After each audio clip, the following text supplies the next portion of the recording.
没把老板打死，你把老板。哎，就有人来过了。你找个荒谬的地儿。荒凉，我去找荒凉地方。哦，医生会有人吧？害怕。那你去哪来着？我没地儿去。我们去圈外。那你去赌圈吧。对。他把老板毒死了。你露一个脚在我赌圈里面，然后老板自己在赌圈，咱们在圈外。你好过分！他听不见。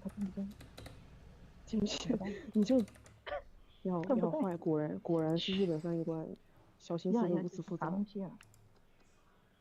就有人来过，走了。你走着。你瞄着他干啥呀？这谁呀？花花。我们是要贴身保护。贴身保护，你不懂。你一走火，老板直接嘎了。他们在干嘛？你下手滑。贴身保护，上不去，知道吧？他们在干嘛？我上不去，你们太肥了。过来这边闪。你们太胖了。你说谁肥了？你看看你那大家伙，你说我们肥，我真是服了。你过来这边上，这边。你从这上，你从那上。好了，他们现在干什么？好了。这怎么能坐老板头上呢？不礼貌。不礼貌。他们是懂自己吗？你准备好麻辣毛蛋，等我给老板表演。不行啊，麻辣毛蛋我自己都穿越不了麦吗？行吗？麻辣可以，你试一下嘛。不行啊，不用试。哎，我操！你不用超越，你不用超越。为什么一个人机的人他们文风上台啊？司机去搞加护航去了。这个人。这死蝎子，那搞什么？这死蝎子。老板由我守护。老板交给我吧，你们去吧。不是，真的很吓人啊！他的那个手。让我舔个包啊，对吧？不是，真的很吓人。让老板舔吧。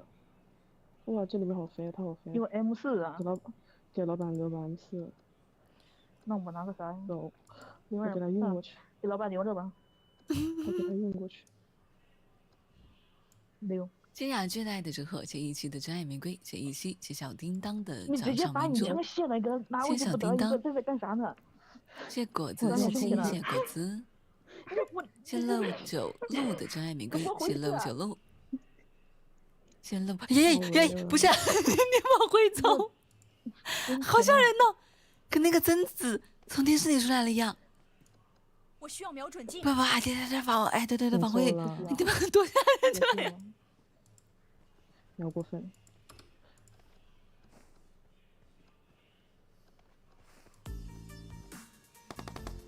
呀！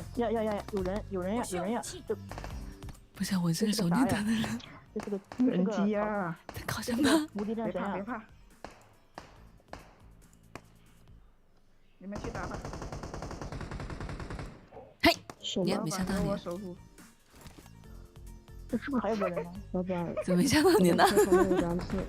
吓到我了！哎呀！你看 M4，在这呢，在车旁边，对。他们都说你好帅。老板来，老板唱歌好听。来，老板来。他们说你们几个唱歌好听哎。老板回头。老板。回头打他，给你送个无敌战神。哎，对，为什么淘汰是我的？老板好帅啊！鼓掌。为什么淘汰是我的？哇，老板怎么这么帅？哇！哎，你们仨好像那个恋爱脑，太帅了！别这样。你们仨是不是唱歌？恋爱脑，太帅了。废仔。唱歌让他唱。废仔唱歌。这俩都唱歌。我在寝室，华华。废仔唱歌。他们说你们三唱歌都贼拉好听。大总1号唱歌绝了。华华，你用你的烟嗓给老板表演个你的姐姐，你的烟嗓那个姐姐。哪个姐姐？华华。哪个姐姐？你在说什么？哇，你都不知道那华华那个姐姐表演的哇绝了。哪个姐姐？快点吧，快点华华，快！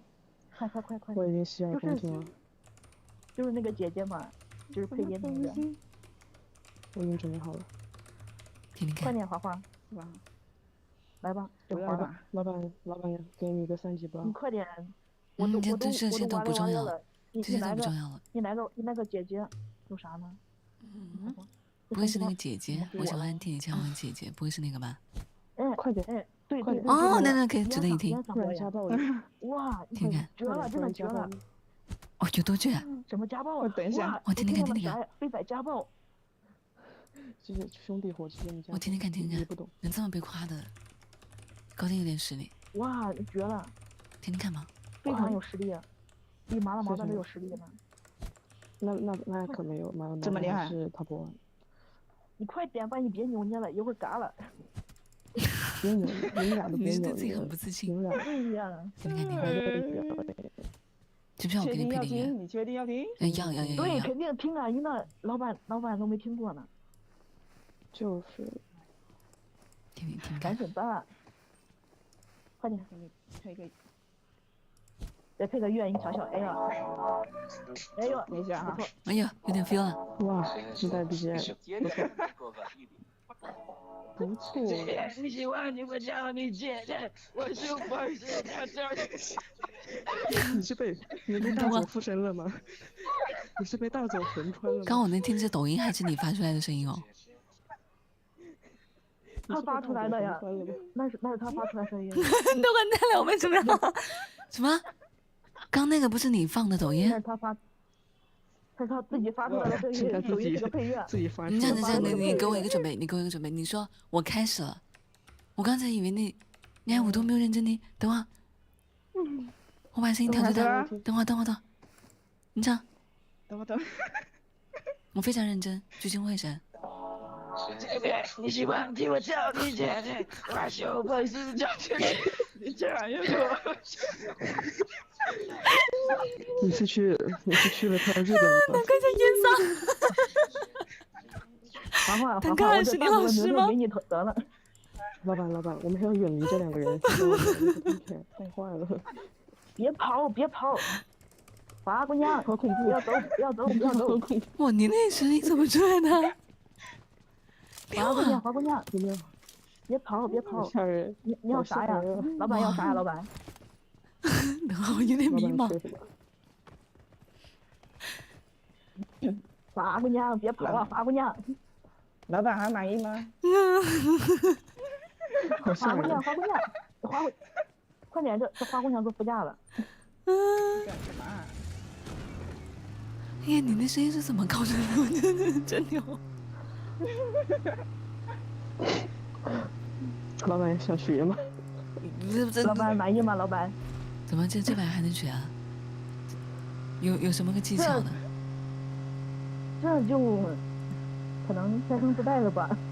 哎，那几个都这样子，那你麻辣毛蛋，你怎么说啊？麻辣毛蛋不是一句台词吗？对。你这玩意怎么说呢？麻辣毛蛋这个绝版了，我自己都超越不了自己。哪有之前的视频？我去看看。我那个原版有录屏。有录屏，要不你放一下？你这咋给你看看？这不行，你录屏给你看看。我这麻辣毛蛋真不能超越，真不能。就是听了不听后悔一辈子，听了后悔2辈子。那什么谁？你不听后悔一辈子，听了后悔2辈子。不可能！我跟你说，我心理抗压能力特别强。快点，白烂，快点！我心理抗压能力贼拉强。我这里有物资。真的整不了，没不绝版了，绝完了。我说贼拉强。到时候你放给我听就好。到时候给你看原版的。你放给我听就 OK 了。放给你听。嗯。这怎么放给你听啊？就。飞仔有录屏吗？飞仔。我没有啊，你指望我在寝室放给你让那谁给你发一个？你让。你指望我？这我的录屏谁有啊？这。我的录屏。不行，一会儿我给你发抖音吧。行。No problem。不行，这发抖音太丢人了，这。我偷听，我一世英名全都毁了。我不给他们听，我自己听。我待会儿下播之后，我在被子里躲着听。能行吗？可以，可以，可以。你等一下睡不着怎么办？不可能。如果我睡不着，我怕你听了，这样子吧听了失眠呀。就是说，如果我觉得睡不着，嗯你影响到我睡眠了，超话姐，我现在超话发一句，我影响到你失眠了。你这样，你来语音房，让甜水给你唱催眠曲。不，因为他给你唱那个 Sexy Cat。不，你略过了，你略过了。嗯。不是，咱是不是先得拿一辆车呀？你说呢？我去拿，我去开了，我已经在路上，我已经在去开车的路上了。这辈子海盗都没活这么久。那不是有华华在的吗？那个院长。啥？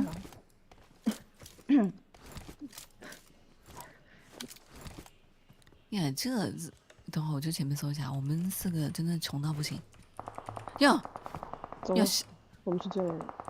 老板，往后退。有人吗？乡村燕子干什么？别过来，我疯呀，我能撤。别过来。不是，你让我上。别过来，我能撤。往后退。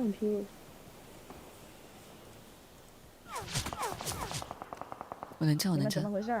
快过来！来了，车来了。走。老板上车，老板。那走。咱们司机非常的强。谢谢13的花开烂漫，谢谢13。谢谢李思一个猪带的折合，谢谢宇宙期待的折合。哎，李思一是不是明天过生日来的？谢谢辟谣臭辟谣的神枪手，谢谢辟谣臭辟谣。谢谢秦仔的真爱玫瑰，这边可是有人的。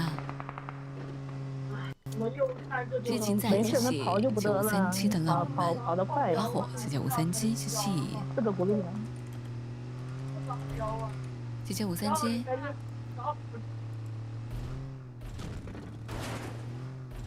谢谢南总不是摸鱼的万象烟花，谢谢南总不是摸鱼，谢谢别和我皮的浪漫恋人，谢谢别和我皮，谢谢天浅带的折合，谢谢天浅，谢谢很狠的。哎，对，有人吗？有人吧？真圈呀，车上。都快没油了呀！等一下，我有，加了油吗？带了油，我有啊。卡住了。哇，你这司机业务可以啊！哎呀，你二哥给我这样狠的 No.1。我二哥，你最近加班加点油啊？我真是我谢谢他，谢谢甜水，老板准备好。哇，谢谢汤搞笑的雨相伴，谢谢汤搞笑，谢谢 baby 苏哥的 fried chicken， 这个车真的很烦人，这车。老板怎么闭麦了？老板？没有。老板是在线里面。对。谢谢花，谢谢草啊。看他们一点都不了解老板。谢谢花花草草。老板，这有机会让你听麻辣毛蛋了，老板。我家那个，我家不是我家那个，你说我家那个，这车卡住了，要不然抬不上去。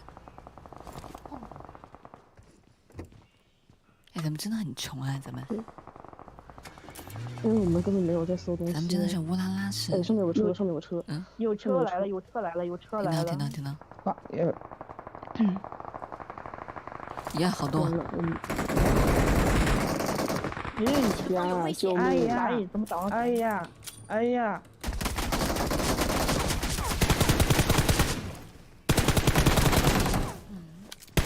我看这个人怎么铁打都打不死。太帅了！哇，老板太棒了！哇，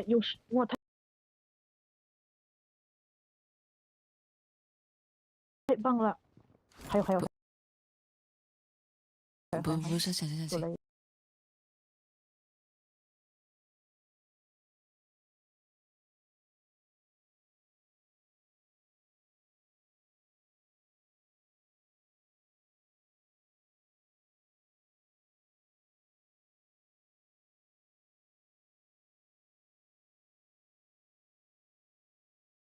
哎呦！呀，你看看进去。没有，还是进前10了。不是，咱们智商就这么大是吧？就到10个就满足了就。第10就这10就满意了就。老板可以让给啥？让这个画画给你放一下我的麻辣毛蛋。来，听听看。但是我怕你睡不着。准备好。准备好，画画放，画画。直播间的家人们，把那个耳机的声音不要调太大。对你把你的耳机都调小点儿，那个直播间的朋友们。没有多夸张。哇，会吓到。应该。婷婷。他不是，我二哥不是发给你了？因为每个人抢都抢了一个人。没有多夸张。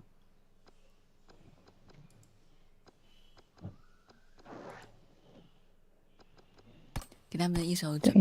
对，真的。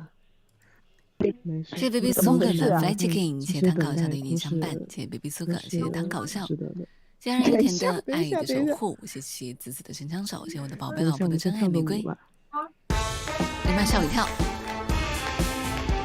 谢谢我的宝贝老婆，谢谢小李不易的爱的祝贺，谢谢小李不易，谢谢轩轩的真爱玫瑰，谢谢轩轩，使劲鼓掌。老板介绍一下我啊，在呢，我在听呢。介绍一下我的穿搭。我在听呢。我说画画呢，我说这个猪猪宝宝呢。主打一个挖唧唧蛙。我都已经拭目以待了。你看，我都已经端好水，过来详细端着听了。那你不要喝，我怕你喷出来。不可能，没有多夸张。你放心大胆。真的很好笑。不会。没有吗？华华？有，等一下。怎么还在等啊？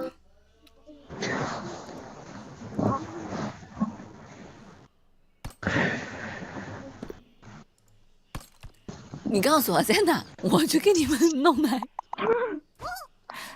来，准备好了。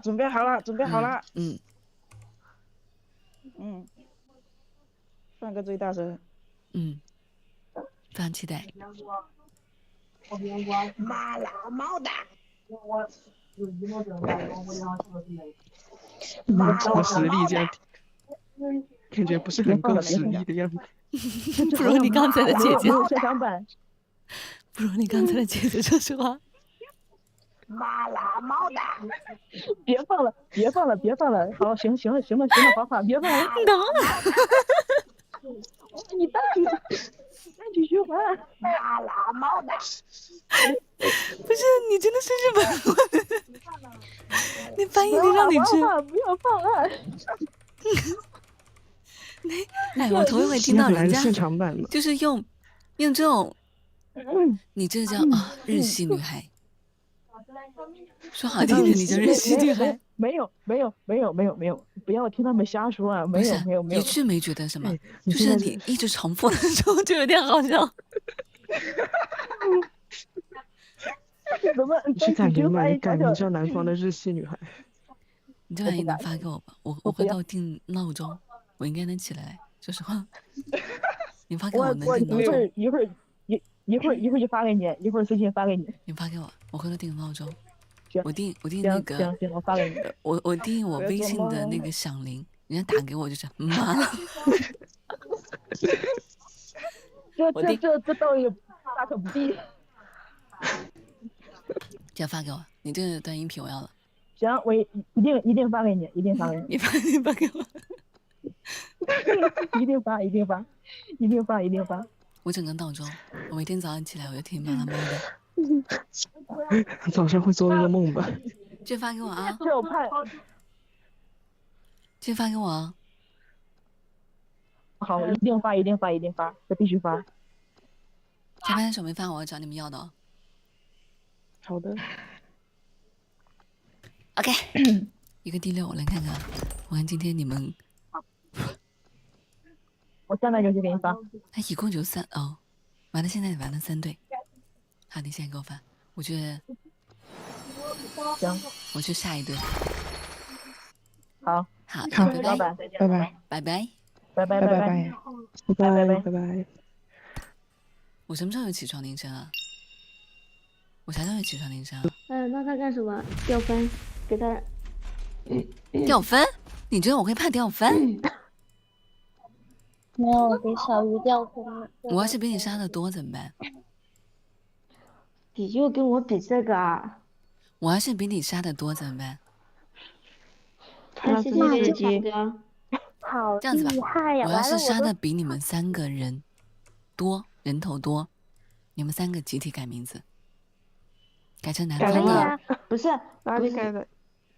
改什么？你说改小鱼的名来，字，OK 啊。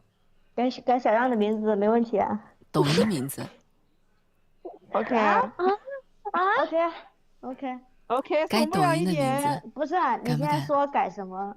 你现在说改什么？有没有什么推荐的呀？比如说，我想想看啊，当然改你们抖音名字啊，改成南方的忠实爱慕者。干嘛？等一下，我这个年纪是你的爱慕者，好像不太对。怎么了？呀，救命！怎么了？你怎么这么鼻涕你这个年纪怎么了？我们差几岁？9岁，10岁，是不是？没事哦，也对没事。我们才10岁。 ，10岁怎么了？人岁吗？肖阿姨还差了12呢，可以的，可以的。谁差12了？小探探，算了，不为难你们了。那这样吧，待会儿如果我杀比你们多，你们3个集体给我唱一首歌，生日快乐歌。我就唱不了一点。哎我呀，唱不了一点。那唱不了一点点。那这样子吧，如果我杀比你们3个多，你们3个对改成麻辣那毛蛋1你哪里号、2号、杀的比3号。我们少多大呀？我本来就是蛋。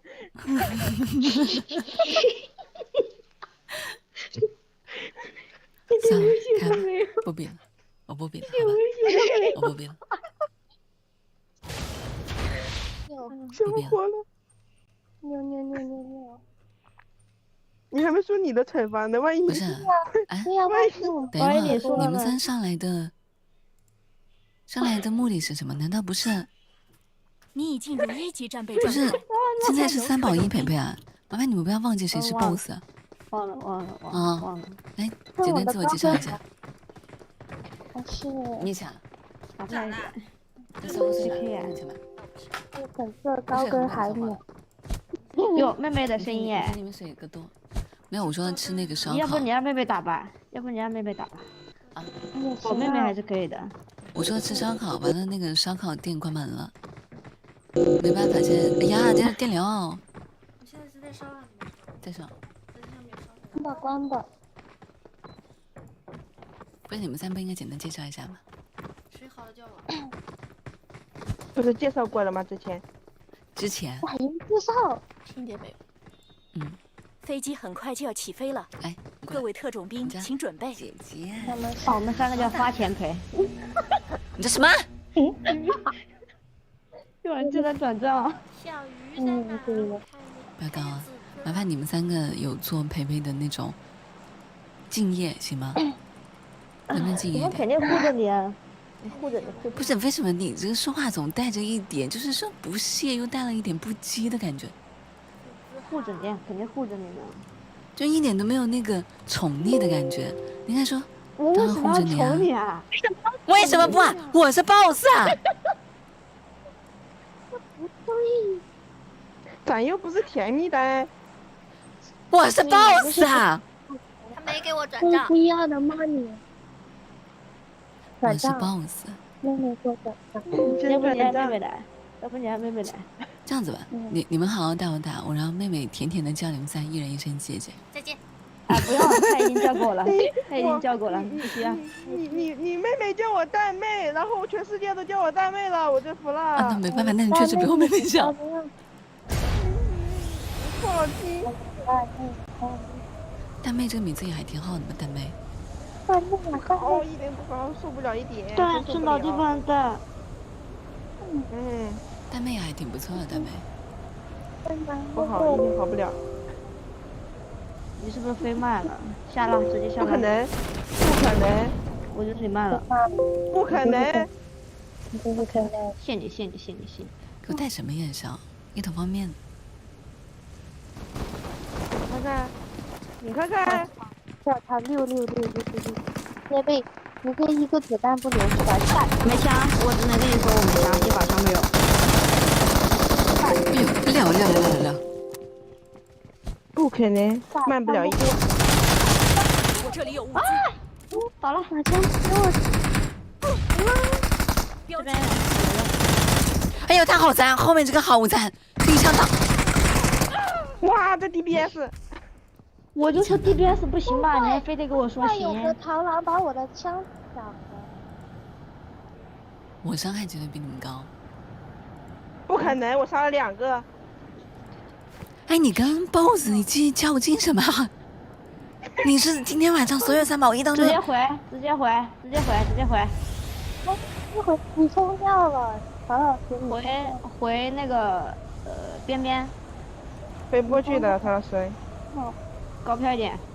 要高飘。有没有考虑过我呢？开伞，开伞，你开伞，现在就开啊！你开伞，开，你开呀！开，好，看你不开来这儿，标记了一来这儿处，地点，这儿，来这儿，我开车去接你。哇，666，为什么这么憋屈的感觉呢？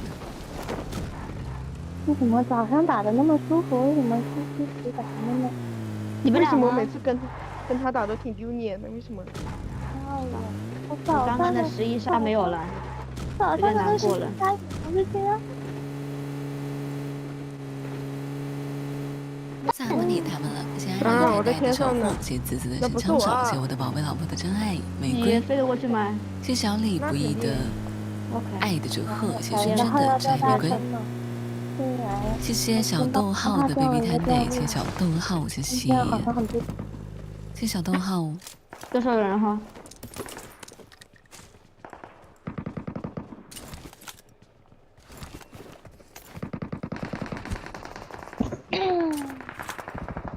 ？OK，我要认真当。好，老板你要什么枪啊，老板？不要，老板你要什么枪？不要OK，好的，再见。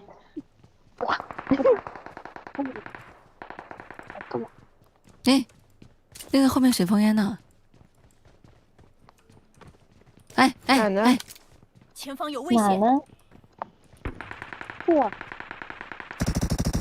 你那盒子，那打一下嘛，万一是个人，我就可以。你好凶啊！你们这个地方好凶哦！人凶。年纪小小的这么凶，西西怎么凶人家呢？西西，今天怎么会凶妈妈呢？哪有被人在这里？你真的好凶哦！在哪呀？跟哪打嘞？怎么偷偷打人？标记了一处地点，对面倒，对面倒，对面倒。这个 team 有没有人在意我？怎么？你要怎么了？你们打人的时候能不能告诉我跟哪打呢？你不是要3保1吗？3保1我们保你就好了。你不需要哦，那我不打用拿枪了是吧？枪丢掉，好嘞。那你丢给我，让我看看你给你的啥吧。点底气，丢掉，枪丢掉。你这想骗我枪？丢走吧，走远点吧，丢！拉倒吧。哎，咱去把对面打了，那对面好像不是很厉害的样子。干拉吗？你确定？车呀，有车。谢谢小逗号的 baby Tandy，谢谢 K 带的祝贺，谢谢 K。你要什么子弹？谢谢7、8分熟的咸鱼的花开我烂漫，是烟啊谢谢7、8分给熟的咸鱼。齐多，你要找你妈了。谢谢废仔的欢乐礼花筒，谢谢废仔，谢谢包包的爱的祝瞄着这贺，个二楼，瞄着这个二楼。谢谢别厚皮的真爱玫瑰，谢谢别厚我皮， 2楼。哎，这人看着不厉害，就打我人头了，谁打的？哪有？我去，阳台。谁打打到我人头。哇哦！六什么东西啊？六！我老板人头多，都一斤我人头多，老板输了，老板输了。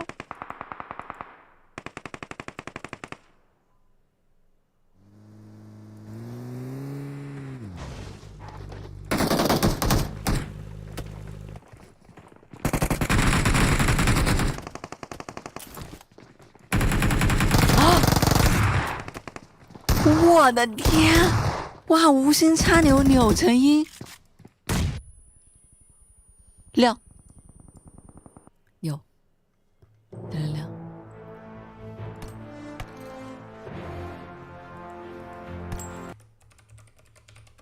太亮了！你们3也没跟我打赌，要不我们要跟你打赌，你要赌什么？刚也没跟我打。好，跟你打，你说赌什么？说。赌什么？你又没有赌注，你又说不出来个什么，你说怎么跟你赌？然后我刚刚看到他们的建议了，我觉得有点道理，读给你们听啊。杜家的。他们说，如果你们3个我杀最多的话，你们改名1颗蛋打蛋器，孵蛋器。敢不敢？我肯定是那个1个蛋。我要打蛋器。那团就孵蛋器。打我个手！敢不敢改？没有问题，没有问题。我怎么感觉这惩罚稳呢？说不清。 1颗蛋打蛋器，孵蛋器。哎，你输了怎么办？你输了怎么办？我输了。你输了怎么办？我输，就算了吗？不算不了，算不了，太贵了。我是老板。你已进入1级战略状态。我说了，让我妹妹唱首歌吧。为啥你输了，你惩罚你妹妹呢？666，那我输了，让我室友给你们唱首歌吧。那谁？那谁唱首歌？让我室友给你们唱首歌。哎，可以。谢谢正常点的，正常的歌哈，正常的歌。OK 不？可以。不是。可以让你室友唱《麻辣猫蛋》吗？你知道什么叫什么麻辣猫头吗？让你室友跟我一起唱《麻辣猫蛋》吗？你知道什么是麻辣猫头吗？不知道啊。他不知道，什么老歌呀？他不知道。麻辣猫蛋是什么？飞机很快就要起飞了，各位特种兵请准备。你给他来首《爱如火》吧，好打哦。老板吃个泡面，泡个面吃一下。我真的今天饿的不行。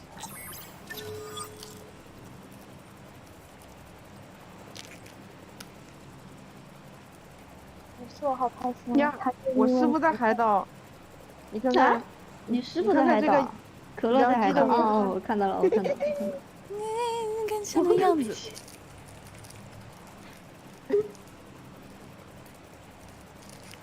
我还没想好我飞机改什么名字呢。麻辣猫蛋。光头的。他们还是什么东西？我没有听说过。这怎么歌呀？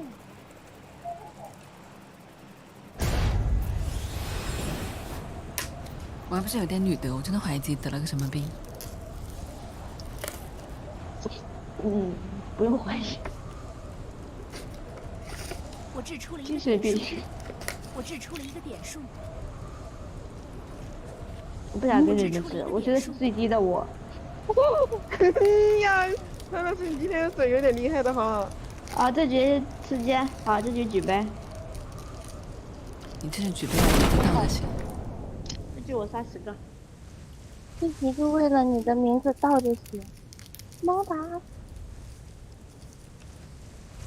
我要回我家。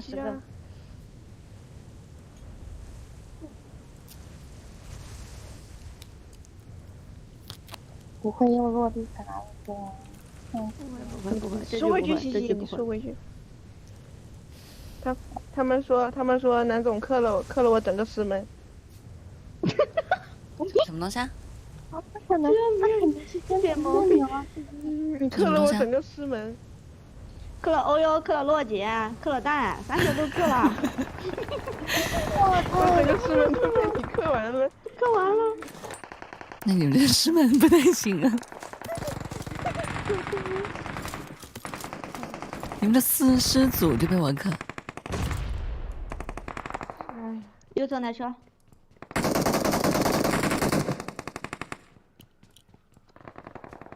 就一个。 4个。啊，那不是左右加，左右拉，左右拉，左右拉，来。OK。耶，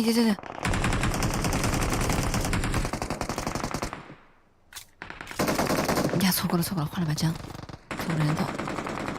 不见了，前方有危险。过去了，就让他过去吧。韩老师回去打年兽，拿鼓。去，你先去。我在这换弹。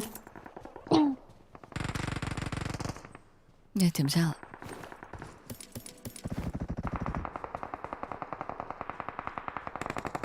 说定了，没有关系啊，他没有堵我说了干嘛呀？哎呦，后面来2个。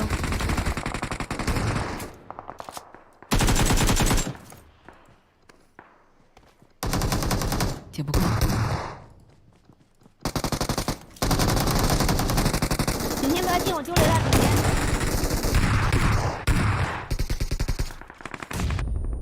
打谁呢？帅。有人过来了。喷子。我这里有物资。OK 好。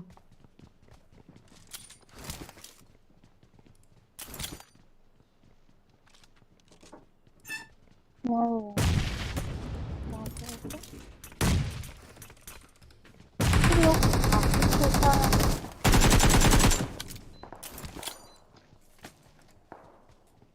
哥们，我自救。你自救然后漂亮。3。老板好坏哦。老虎不发 A，但我是 Hello Kitty。老板3个啦，谢谢。哦，懂我意思吧？怎么牡丹发了3个？啊？偷人头了，我跟你说，他偷你个头！你在别实力打的，竟然说我偷人头，怎么还这么质疑呢？那我不要再打蛋器。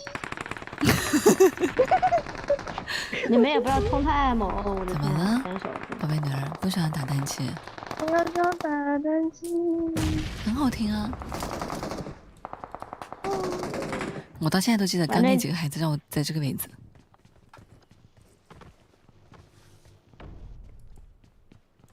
耶，你在往哪飘啊？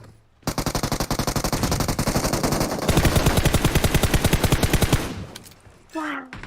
怎么可以打我呢？我网卡。哎，那边人好惨。倒了，但是补不了。哪呢？还有一个。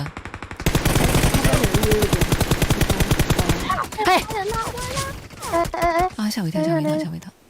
没被补吧？没有。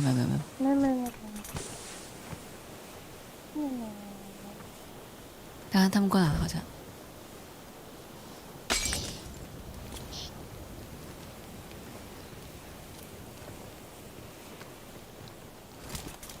前方有危险！你们加油！抢一个，倒一个。前方有危险！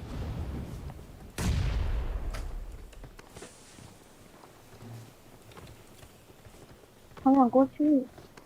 我怎么听到？下来呀！这欧楼还有一个，对。我丢雷，下一下我丢雷。倒了。好，我给他一颗雷。没伤死，我觉得。不对，楼上还有。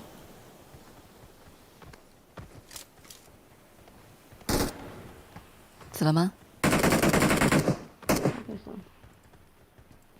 那边还有人。我过去。P90。不要，啊！老板。破90，哎呀！就可以接了。他来了有，来了来了来了，算了，我要。那个主楼，那个主楼，顶上，我掐回来，等会儿我掐回来。你看一下，快，忍住还忍不住。过来，过来！上房顶，直接上跳顶。哇，一个人你们搞这么多人，安全第一啊！2楼吧，挂边要不就，都没有往前走呀。你这你们这从2楼上的吗？哇塞！不在啊，上来了， 2楼没看到人。走了。那边有没有被禁止的？啊我脸上，我的天，我脸上！没了，哇，我就说这边有个人，不对，死了吗？我哎，倒了。演员，老板，老板，我掉下来了。急不？他应该是被别人打倒的吧？对，好，这边过了，然后老板捡捡了个人头。来人了。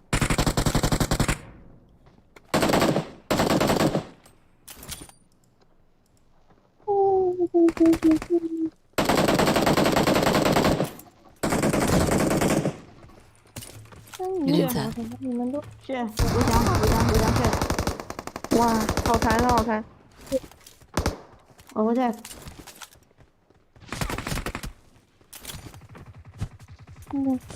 咋的呀？我给你们守着。对面那个2层也有。没问题，我知道。不好呀，我这样子。有没有被禁？别掉下去！我叫，你们先扶。我起来了。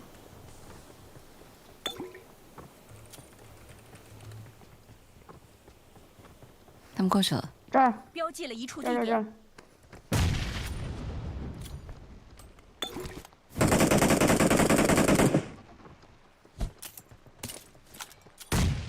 没有，去别处了。前面那个石桩子有一个。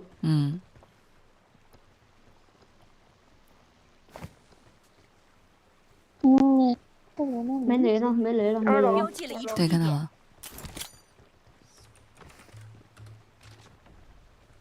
我这边。这个口蛋，我看不到他。他就在那个口，你看能不能给他救个火？2楼残。等会我跟。掉下来了。前方有危有个外险。边。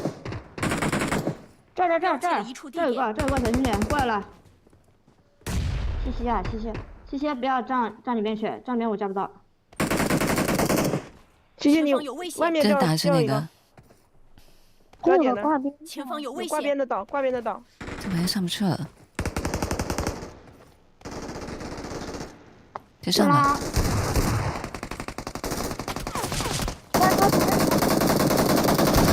倒。OK。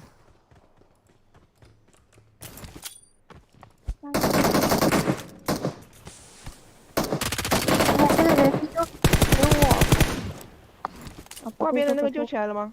我不知道啊，不知道你们打的对吗？我这有被禁。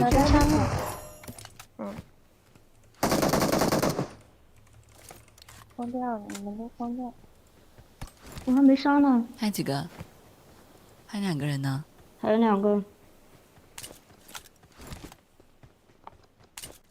失主了。走吧，我看吧。你害怕？我们这么猛，你害怕？不可能死不了一点。他刚刚是说要杀的比我们加起来都多是吧？是比你们多，怎么可能比你们加起来多啊？比我们都多，你们加起来比我们多不就是？对啊，比我们要加起来多。比我们多。你这大学生怎么多呢？西西。不管，我们不管。刚刚听到就是这样的呀。你是大学生？是老师给教的。花钱买的。没毛病。你女儿可是保送的，你在说什么？走吧，开保飞机。送的。好，走啊！开飞机！嗯，我们下来了，你说开飞机？我是开车，你瞧瞧这个那啥，这个航线，你不开飞机怎么走？可以。我开啊。嗯。给我个 drink。我给你，一会儿给你，一会儿给你，一会儿给现在给不了了，一会儿给。要飞了。婷婷，你输了你怎么办？这方面，你这方面不加税呀？你再加点就得了呗。你就啊，他耍赖，我跟你说。你在山还没我多呢。他拿方便面当借口。加起来。你做梦呢？加起来比你多。你输了要怎么办？你不是这么说的呀？你输了要怎么办？我没有说加起来啊。我跟你说，我没有录屏啊，你不要让我们翻录屏哈。加购。我没有说加起来，我说比你们杀的人多，就是说对呀，杀最高数。我们就是加起来，我们是一个 team。意思是杀最高数。我们是一体，我们是3个人，我们。拉倒吧。我们这里一个语文老师，一个女的。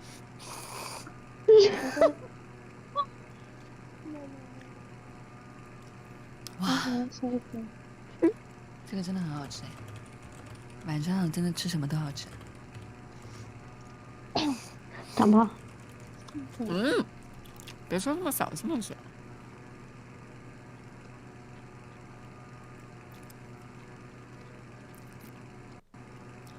谢谢谁不喜欢趁山崖带的守护，谢谢南方是理想型的神枪手，可以啊。谢谢 Monkey 的漏灯牌，谢谢 Monkey， 谢谢衣服的真带你，谢谢衣服，谢谢衣服。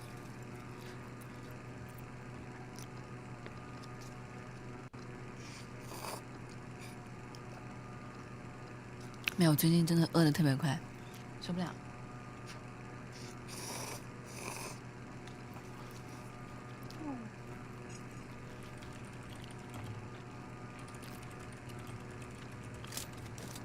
小朋友就是容易饿，没有办法。哇！有人看到没有？底下有人。标记了一处地点。我刚没看到。打不着啊！哎！哎呀，你这个要。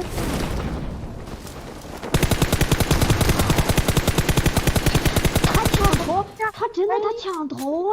啊？你说有人，我也没注意，真人假人呢？我镜都没开。你在骂我？那么多枪，我在想。你在骂我？没有，我在骂蛋。你怎么可以骂人呢？谁骂人呢？我怎么没听见？就是没听到。小孩子耳朵。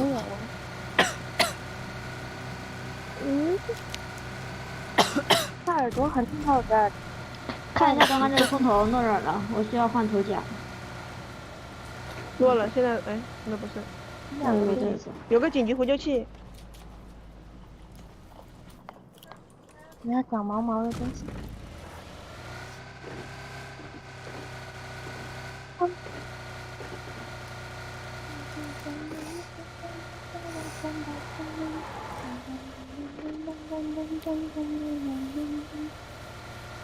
我是这么想的，我们这边烧烤啊，它是有那个生菜包着的，然后生菜呢，这个东西是不会长胖的。然后你把生菜包着肉吃下去，四舍五入，生菜在外面，哎，它就不容易长胖，因为脂肪啊。对。哇，你成功的骗到了你的胃。对。当空投在哪儿？哎呀，受伤了。没问，没看见。但今天吃不到烧烤，只能吃方便。今天那不是有空投吗？还是车啊？哦，那是车，对不起，错了。I'm so sorry。我车在这打了3个弯了。这不是在训练你的技术吗？你不是飞机，头顶飞机。哦，在这停。后面屁股后面。哪呢？300方向。消失了，太远。下面没看见。完了，我年纪大了，我啥都没看见。你再说一遍，你年纪大。不好意思走吧，没有必要了。 ，I'm sorry。 I'm so sorry。快打我，陈老师，快跑！我拿这个锅。他是老板，哎，有油没有？减油啊！我的天，没有油啊！阿姨，你把它吗？谢谢注意你态度，你敢？家庭地位。哎呀，磕到了。靠！这妈，你在你可以你拿着这把在磕什么？哇，你们内部也磕吧？你把 M4扔掉，拿那把枪打好不好？琪琪，你在说什么啊？不要说一些无理要求啊！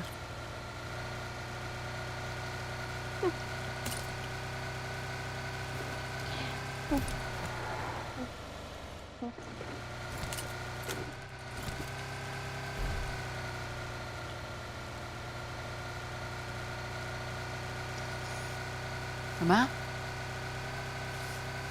不补碳水会变秃，还会气血不足？不足，那当然要吃啊！我没有，你都影响身体了，你还不吃啊？会秃头哎！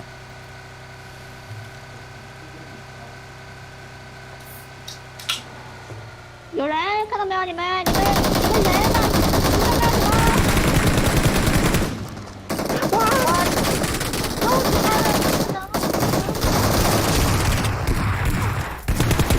他给我投。我啥时候给你投了？我就杀了一个而已啊，4个人我就杀了一个，为什么要说我啊？没有，谁敢说你呢？谁敢说谁是你？不是你说我啊？4前方有危个人我就杀了险！一个呢。有人，有人吗有人。 ？OK OK，我把车挪下来，我把车挪下来，把车挪下来。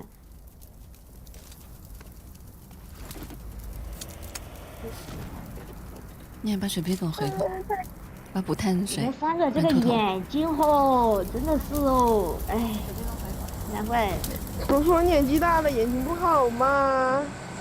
难怪司机是我，不是你们。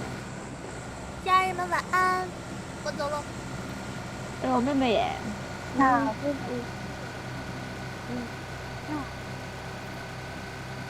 啊，吃饱了，很满足。我想在这儿当导六，怎么办？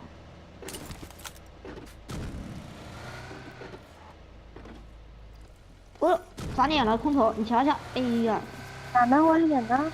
哦，我看到了。哦，要不睡觉去了？补太多，明天肯定找。哎，明天再说吧。是这儿吧？是这个位置吧？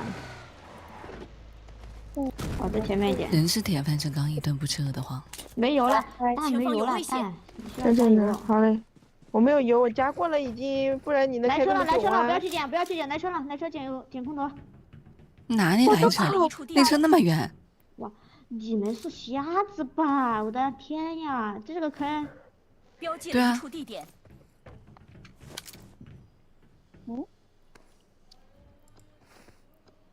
那你车加好了吗？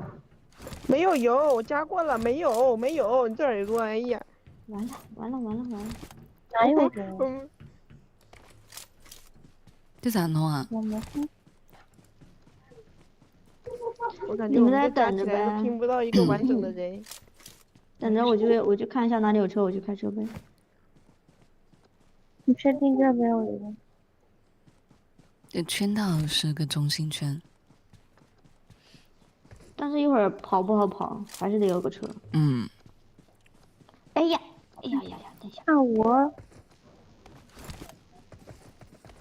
六飞机六，他开的，唐老师开的。下分工了。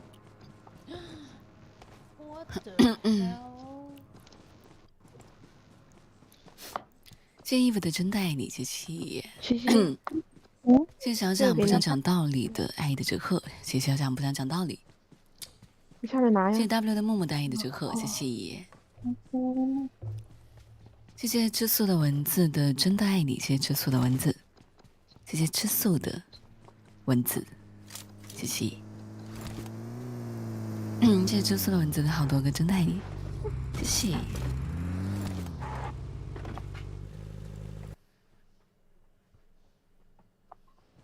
不是，哎，你们仨坐车上干什么啊？在圈。不走吗？不走吗？圈。那我在圈，先不走。不理我。啊，到点了，00了。你的方便面太小个了，不好吃。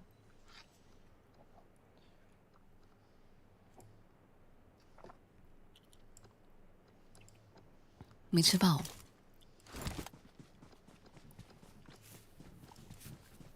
再不够一口的。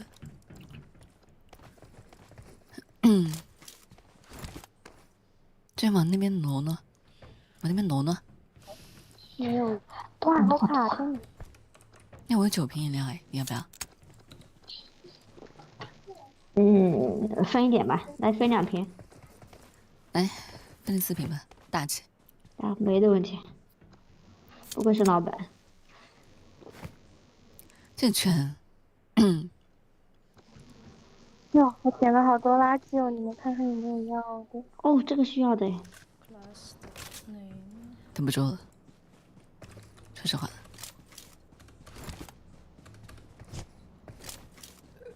我们杀手也是趴在这里的人的，潘老师。对不起，定位错误，走。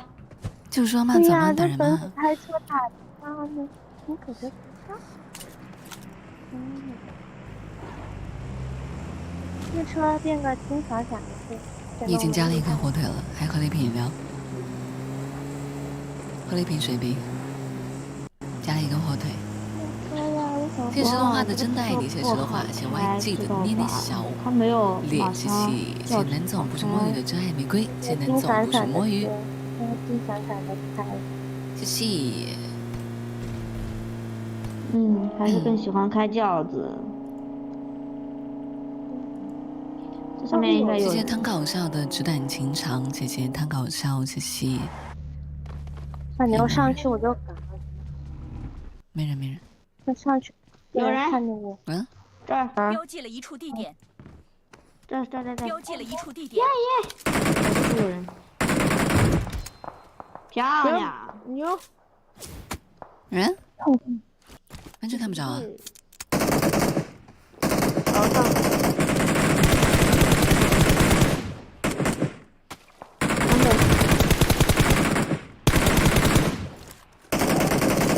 我觉得可以过去打。我们这个位置挺好的。他们不在圈，他不在圈，圈不动，不想去。反倒是可以守一下后面的。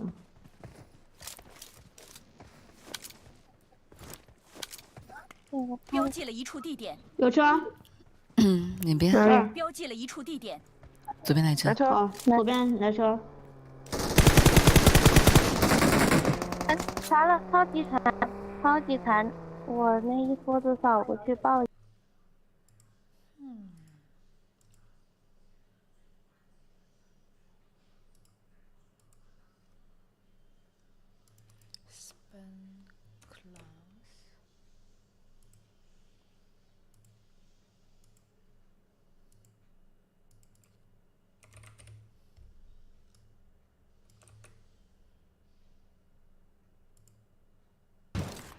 这个有个残。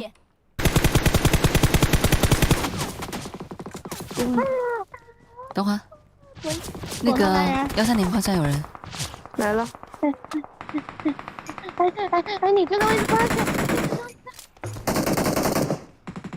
哎，不，后面还有。撤！换位置。这位置不行，走。也还好，不要走，不用走。不过你这个容易被夹。守住就好。来车了。信，绝对的，不用。谁扔的烟？不是，不知道。不用走，我扔的烟。还有一辆。他没有位置待，所以他们要攻这个地方。你打哪边的时候？你救。我觉得得封个烟给我。给这边封个烟。出地点，没有烟。这边封烟。出地点。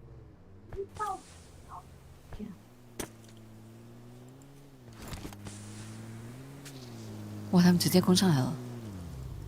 4个人。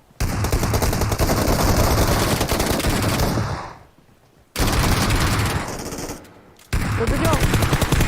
补啊！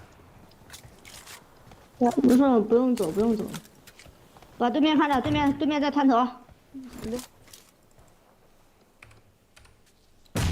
前方有危险！这有个。知道。有人雷，有人雷。嗯。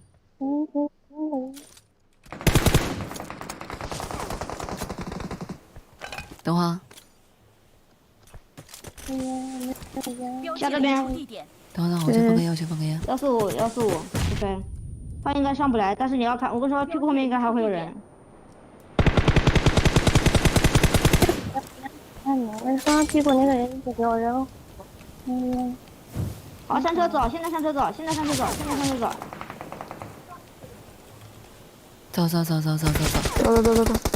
上来了。站得别站。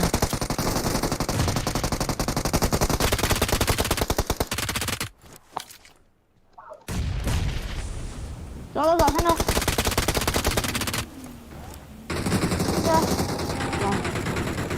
上不了。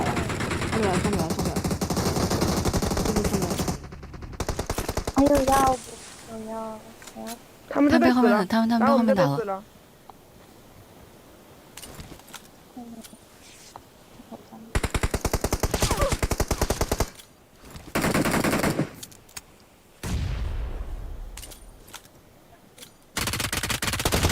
是外面倒。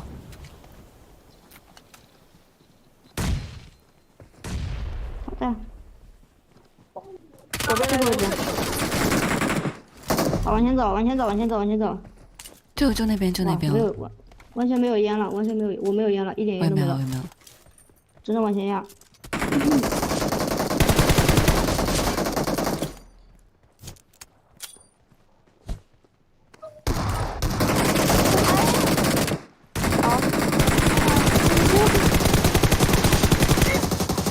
很惨。和叶西西。哎，这边。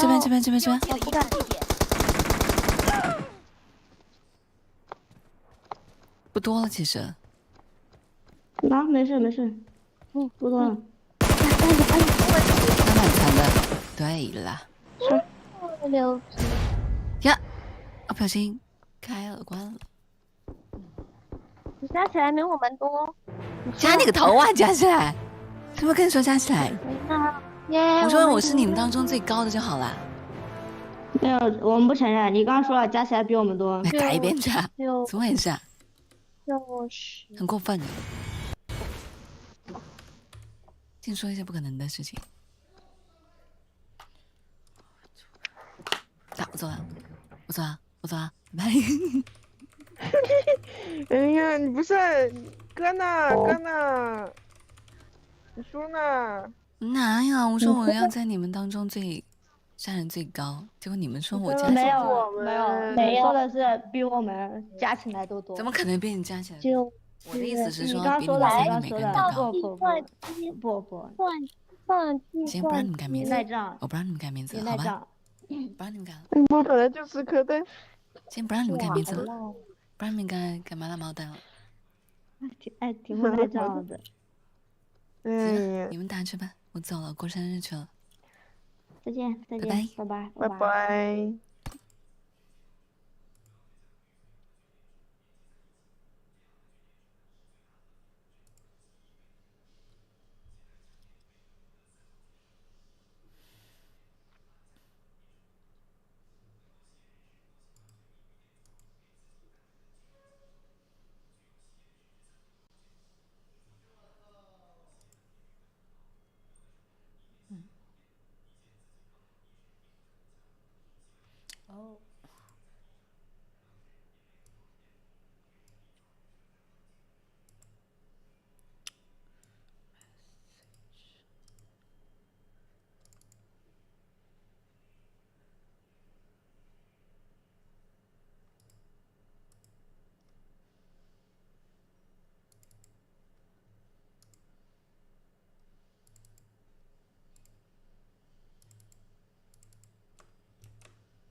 do I know if he got through at all?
Sure.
then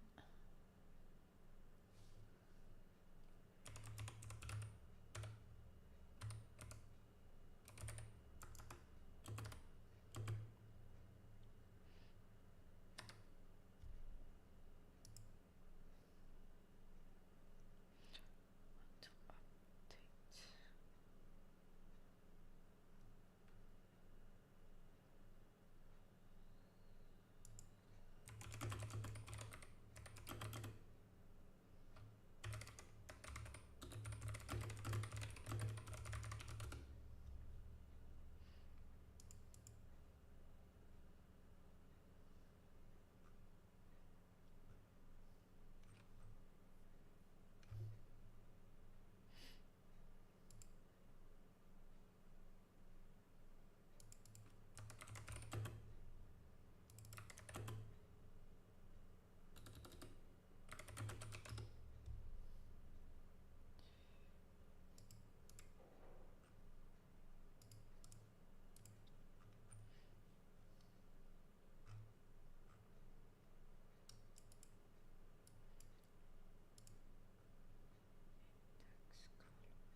Long time no talk to. It has been ages. I went back and looked at when we last chatted. It was this time last. Hi, James. Ben, how are you? Clearly out of practice. I'm nervous, or I was nervous the first time around, and this is our second time around. The first time wasn't going so well. We have not podcasted in a while, and you fall out of practice. Rusty. Good to talk to you. This was my bat signal. I reached out to you saying that we should talk. I do have to express consternation with Exploded fans who, one, I love you. I appreciate you're still around. But two, always blame me for when we don't record. It is a mutual decision here, just to be clear. It is a mutual decision. In fact, the reason we haven't been recording is almost like an underlying or an input almost into this podcast, I feel like, which is for both of us for a little while, it's just felt that tech hasn't been so compelling to talk about. There's nothing, whereas before I would get on here with fire in the belly, ready to go on some of these topics, like it just seems to have shifted a bit, you know? Yeah, and it's funny because I think I probably really started to feel this when we first paused Exponent a couple years ago. And that one actually might have been more my responsibility than yours, to be honest. But it was because there's something about a podcast where you're talking for an hour, right? And you start to feel like you're repeating yourself a little bit. Right. And it's like, yeah, I don't like this feeling. Whereas there's, if you're talking about some, relatively minor news of the day, it's all relatively fresh, right? But so I don't know. I guess I felt it in the podcast before I felt it in the writing, but it's definitely a very tangible feeling in all aspects these days. Yeah, I was reflecting on this right before we jumped on because I knew this was going to be the topic, and I kind of framed it as like a question almost, why don't we podcast about the automotive industry? And it's not because neither of us are that interested in the automotive industry. I think we both are. Like, I'm a car guy. I love cars. It's just from a business strategy perspective, the die is almost cast, like the fates are set, and it's not interesting things don't happen. And you touched upon this with your article, the beginning of the end, I think it was. It's not that interesting things don't happen in auto. It's just that the extent to which the game is afoot is much less the case. And I think back to when we started Exponent, and there were people wondering about whether Samsung was still going to knock off iOS and Apple in the mobile space. And we've gone through ebbs and flows in our bullishness and bearishness on companies like Amazon and Google. And now it just kind of feels like the kingdoms have been created, the borders are established, and they have these interesting border skirmishes.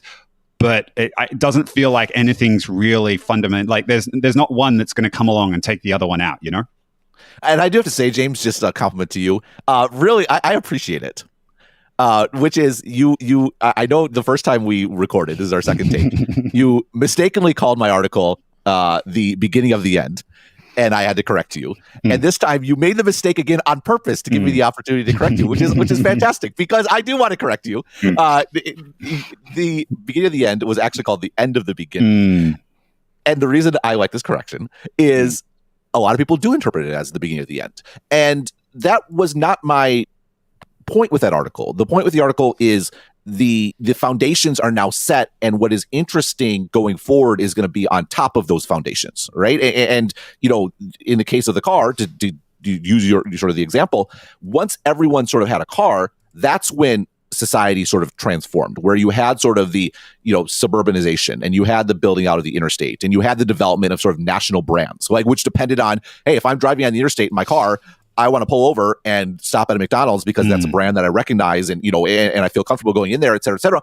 And you had national sort of brands in consumer electronics because you were able to ship and stock all over the country, and you wanted to advertise on national TV during the football game. Like all these pieces are all interlocking and connected, but they rest on the foundation of everyone having a car. Right. And so to say the end of the beginning is not to say that innovation is over or that changes are finished. It's to say that actually the innovation and changes are only getting started.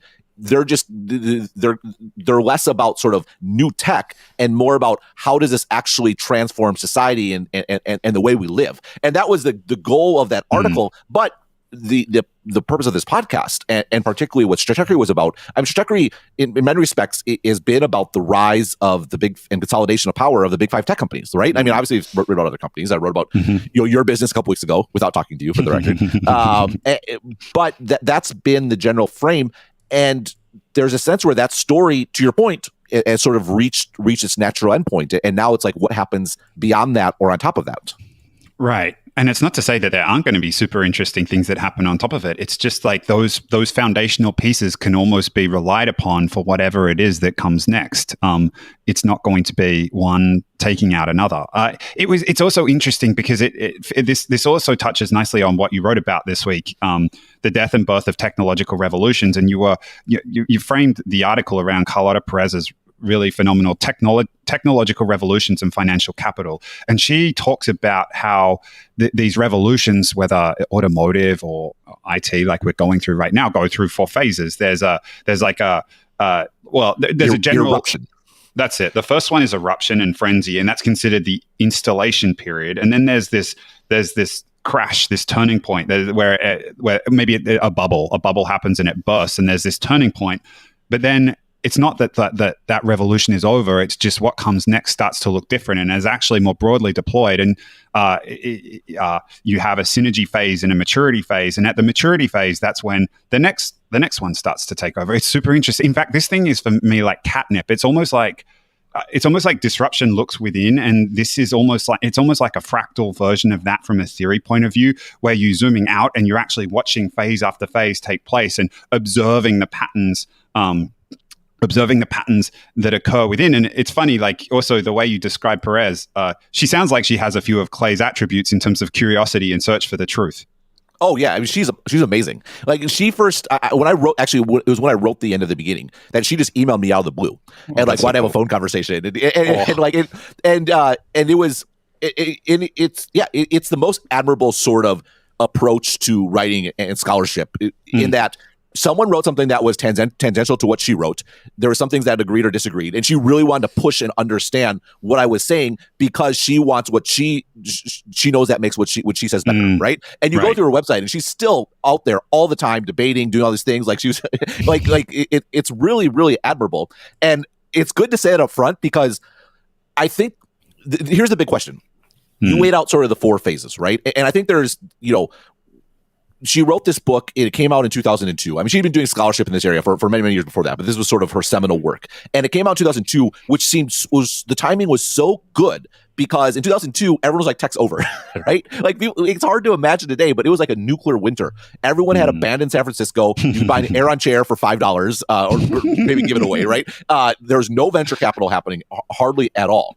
And because everyone had gotten so burned and obliterated in the .com era, I was like, yeah, this is all like it was all made up. It was all fake. And here she comes with this book saying, look, here is the natural way that these things come out, which you, again, to your point, you have this eruption phase where you're just trying to get it to work, right? How does this stuff actually, what could it be used for? Like it barely even functions. And that's like the early, sort of computing era. Then the second one is to this sort of frenzy where, oh my God, imagine if you could build an information superhighway, right? Like you get all the cliche words and all these sorts of things, and you could do it anywhere. Oh, I know what I should do. I should build pet food delivery. Exactly. Pet food delivery. Imagine that. Anyone could just get pet food from anywhere. And then pets.com becomes the poster child for this entire era where, can you believe this company IPO'd and raised all this money and what a stupid idea that was, right? Right. And who would put their credit card details in the internet anyway? I know. It's just absolutely absurd. And they're going to sit around and wait for, like, they can just drive to the store and buy a bag of pet food. This is stupid. And then, what was it, 2016, 2017? Like Chewy.com gets acquired for $5-6 billion, probably, like, in retrospect, too low of a price, and no one cares because it's so obviously the future, right? Like, of course you're going to order your pet food online. And there's this, and so in 2002, like you think about that, like, wow, how prescient to, at the time where people are the most pessimistic and the most down, to come out and say, actually, this is normal. This is the way these things sort of develop. And that's why her book as a real cult following in tech in general. Like, it's really because of 1A and 1B with Professor Christensen, disruption. Because to your point, one is about how can new companies challenge these sort of incumbent companies, and what should incumbent companies do to sort of defend against it. The other one is, what are the broad, big picture trends that are happening? And it really seemed like, wow, she nailed it. The funny thing about the parallel with Professor Christensen, and I think perhaps where we might take the remainder of this conversation, is there is definitely I have an immense amount of respect for folks who can develop these theories, but it doesn't mean that just because you develop the theories that you're actually the best at applying the theories. And it's always hard to apply them when you're living them. Like that's one of the things that I've realized about disruption. When you're in the middle of it, it can actually be really challenging to see the signs. And like, obviously you want to, like, the more application and the more practice you have, then the better you get. But it's interesting to me because she effectively, your article was almost like a bit of a disagreement. And it's not that it didn't feel like, we're definitely here and she definitely thinks we're there. But it felt like, Perez thinks that we're only now just entering the golden age. And you make a pretty compelling case that actually maybe that happened post.com boom and that this just looks different to the ones in the past. Yeah. So there's sort of like three questions about, is her theory right? Number one is the theory just doesn't apply anymore, right? And you know, we'll put that out there. I don't think either of us think that or are going to argue that, but just to sort of put that out there. Number two is her argument, which is, and this is, you know, a little bit of pushback on her, which is she kind of keeps moving the goalposts in that, the Great Recession comes along. She's like, well, that was actually part of the bubble. It's actually a 2-part bubble. And now we're going to enter the golden age. And then today she's like, well, okay, we haven't entered the golden age yet, so maybe COVID is actually part of this, and then now we're going to really enter the golden age. And her general pushback is, you go back to the car and suburbanization, which is this idea that the car transformed how we organize society, and governments responded, and government was transformed, right? In the case you got much more centralized government, especially in the post sort of World War II era, and you had, as you had these national brands, and you had sort of a national government, and it was this sort of synergy. I mean, that's the word she uses. It was this sort of synergistic relationship, and then these brands and companies wanted to go abroad, and meanwhile the U.S. is building a sort of Pax Americana and like making the world safe for, quote unquote safe for democracy and also safe for American corporations to sort of go anywhere. And her point is, like, that hasn't happened, particularly from the political perspective. Like, how has government changed and adapted to this new era? And she's waiting for this government adaptation and the societal adaptation to happen. And because she's made a compelling case that this should be more about like green and changing the way we live. And because that hasn't happened yet, she thinks that we're not yet in the synergistic phase. And I'm not sure, and she might be right. Just to be super clear, like, this is like, when you're in the middle of it, it's hard to say for sure. Right. But I think there is a case where her theory was right, and she's just missing some of the indicators about what has happened. I almost feel, as I was reflecting on it, that she's almost applying this normative kind of lens that the golden age has to be positive, whereas I feel like this approach of synergistic, and just in terms of how people's lives have changed, like, they had changed pretty fundamentally before COVID. Like, you think about the comparison with the automobile, and like, you drive to the shops to like go get your goods or whatever in suburbia. And yes, the shift in terms of where people live has certainly taken longer to take effect, and COVID might have accelerated that. But we were getting things delivered based on pressing a button on our phone and it turning up at our house a day or two later, long before March of 2020 happened. And it also speaks to me to be this like where we started. Like, there's a reason we're not interested in the automotive industry. It's just that it's not because there's not interesting innovation happening, but from a strategy perspective, the game's played out. The game's mostly won. And yes, there are interesting players coming along like Tesla and electrification, and I think that's really interesting. But I almost feel like she has this normative perception of what the golden age is supposed to look like. And I think you present a really interesting alternative hypothesis that maybe things are just a little bit darker this time around, and it doesn't always have to be this. But I mean, I don't know, governments taking advantage of technology. We just came off 4 years of a president that went direct to the people, bypassed all the political gatekeepers in order to get elected. It feels to me a little bit like government's been taking advantage of that technology. All right, well, we can go in two directions here, because I think I can make the case why she's right, and we're now just really getting an insulation phase. I wrote the opposite case, which is actually we're much further along than it appears. So which one should we do first? I think let's try why she's right first. Let's really suspend it, and like, let's go in and like, I think when I say suspend perhaps our initial impressions as to actually she's wrong. Let's assume she's right. She developed it. She's got it right. And like, we're going into the golden age only now. So here's the reason why I think she might be right. And this ties back into this idea of the end of the beginning and the automobile, which is, it really is only when the foundations are in place that true broad-based transformation can happen, right? The GM and Ford and Chrysler, they were established in the 1950s. That didn't mean the automobile era was over. It meant the automobile era was only halfway over. Because now, once that's in place, you can transform society. You can have the rise of suburbanization. You can have the build out of the interstate. You can have the develop these national brands. All those things I just listed. And the similarity and alignment to today is that, okay, now we have mobile set. It's iOS and Android. Now we have the cloud set. It's Amazon and Azure and Google. And now we have this sort of general framework, like SaaS is becoming relatively turnkey, right? That's not to discredit startups in the space, but it's kind of like people know how to build these sort of new companies. And now we're just going to come out and build out all these sorts of things.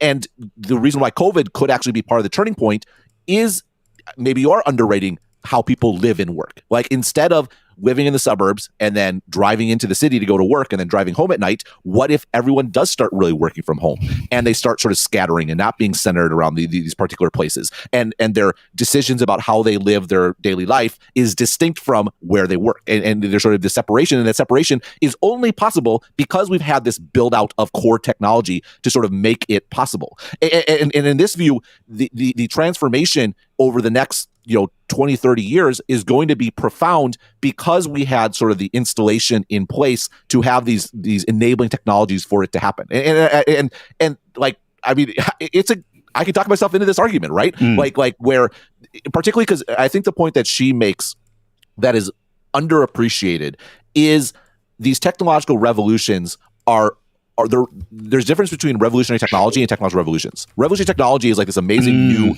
capability and concept. She uses plastics as an example, where plastics was a revolutionary technology that enabled all sorts of new things, but it didn't fundamentally change society. Technological revolutions change society.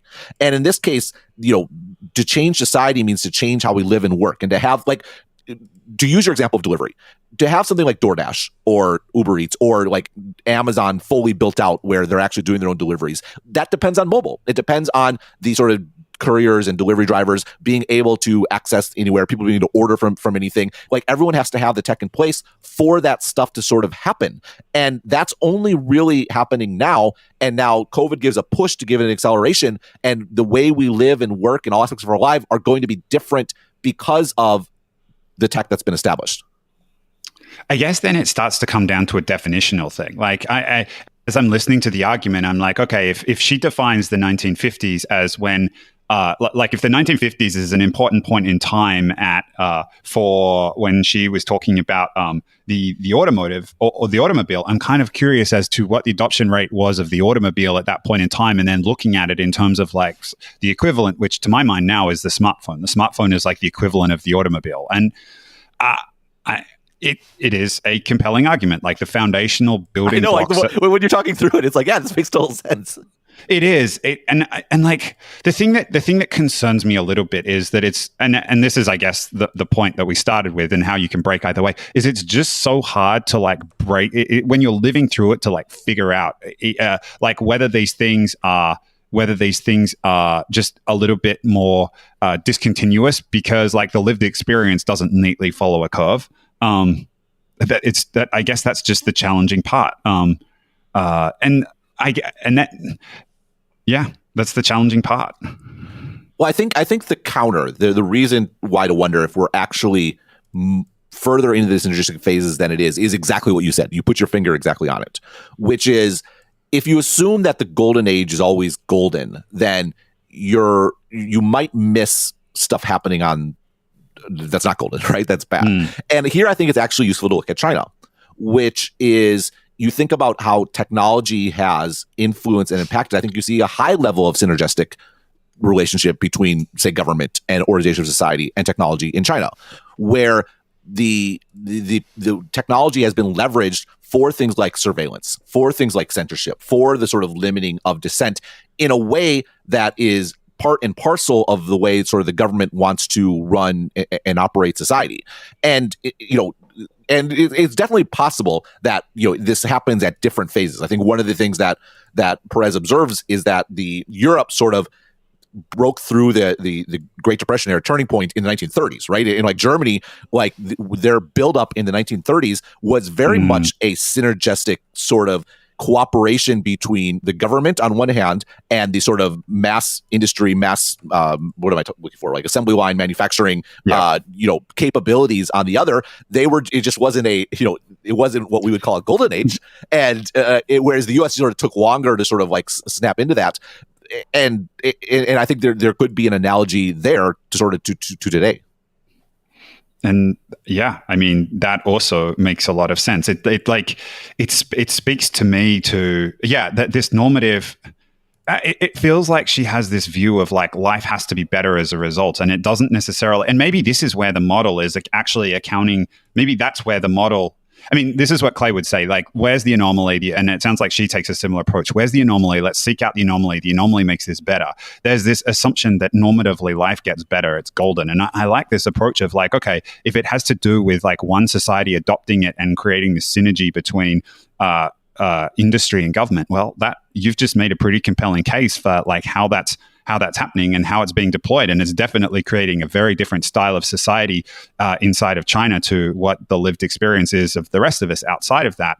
The other thing is, it's just, to me, the green energy thing as like her standard of like life gets better, and she paints this like everybody's living with green energy. It doesn't feel to me like that technology necessarily connects as an important, and obviously from the perspective of cutting greenhouse emissions, et cetera, it's an important thing to do. But in terms of it connecting to the tech giants and where we've come from, it doesn't feel like a necessary enabler or something that falls out as a result. It doesn't feel like it's necessarily part of the ecosystem.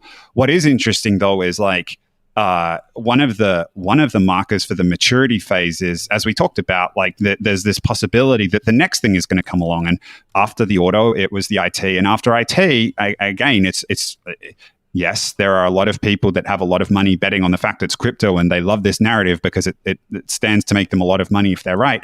But I can easily see how green technology is absolutely imperative as part of crypto, as you watch China kick all of the Bitcoin miners out of China right now simply because it's using up too much energy.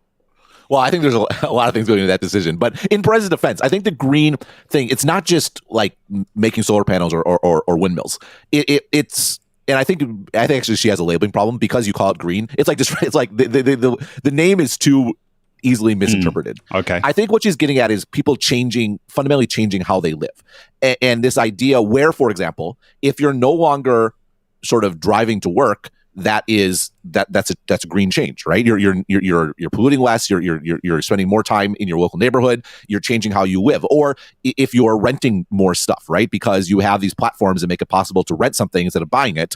That is, resources are being used more efficiently, instead of overproducing, et cetera, et cetera.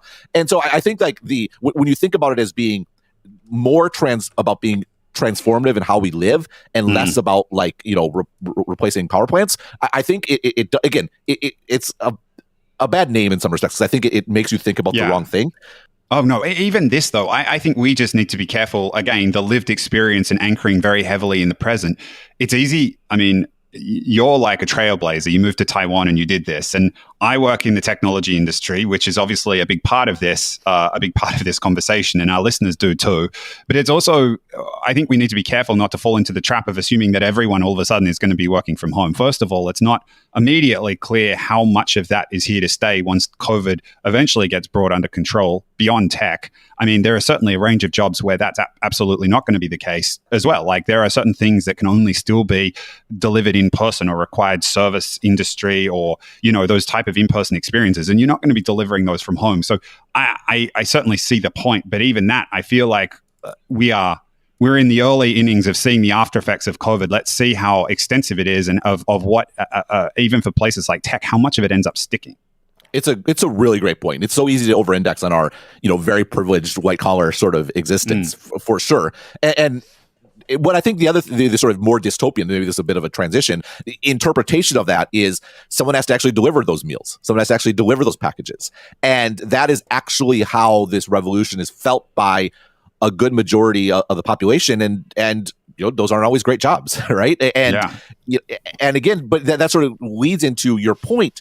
It's not always normatively a good thing. Like even if we assume that it's this later interpretation and changing how we live for people like us is very pleasurable and nice, and for people who are scrambling to deliver meals is maybe not so fun and nice.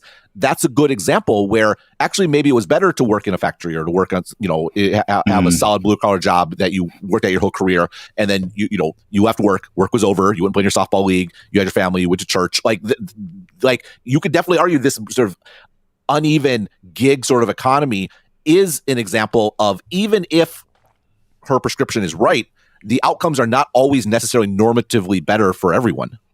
Right. I mean, there's just this assumption. I mean, to zoom right out, like there's this assumption that you go through these cycles and everything is always better as a result.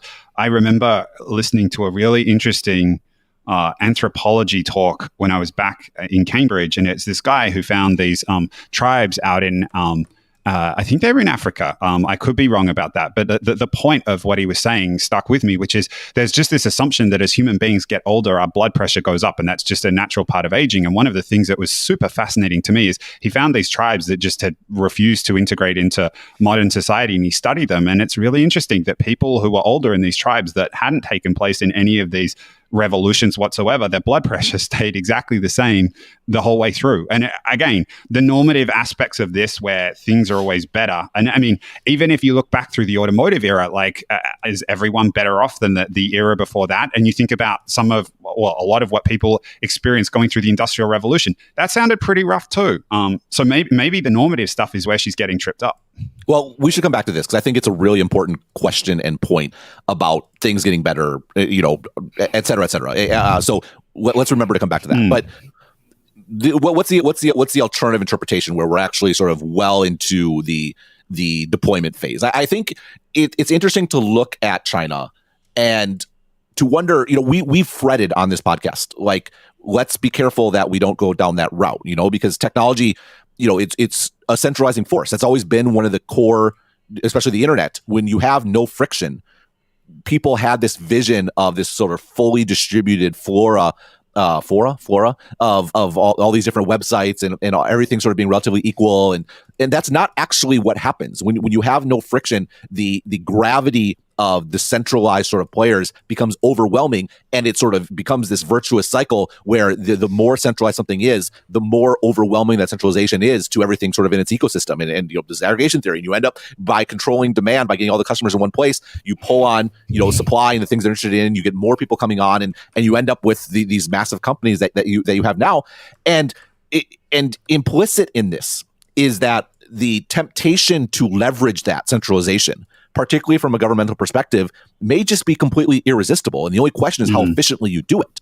And you think about something like the Patriot Act, which it should be noted, if you think about the timing, came kind of right after the dot-com bubble era. And again, the motivation was 9/11, but the timing kind of lines up where government looks over at this technological capability, this fact that all this data is flowing through just a couple of places. And if they can get Google and Yahoo on board, and they get AT&T on board, suddenly they have this ability to view and tap into the information of billions of people, or at the time probably hundreds of millions, but like all over the world.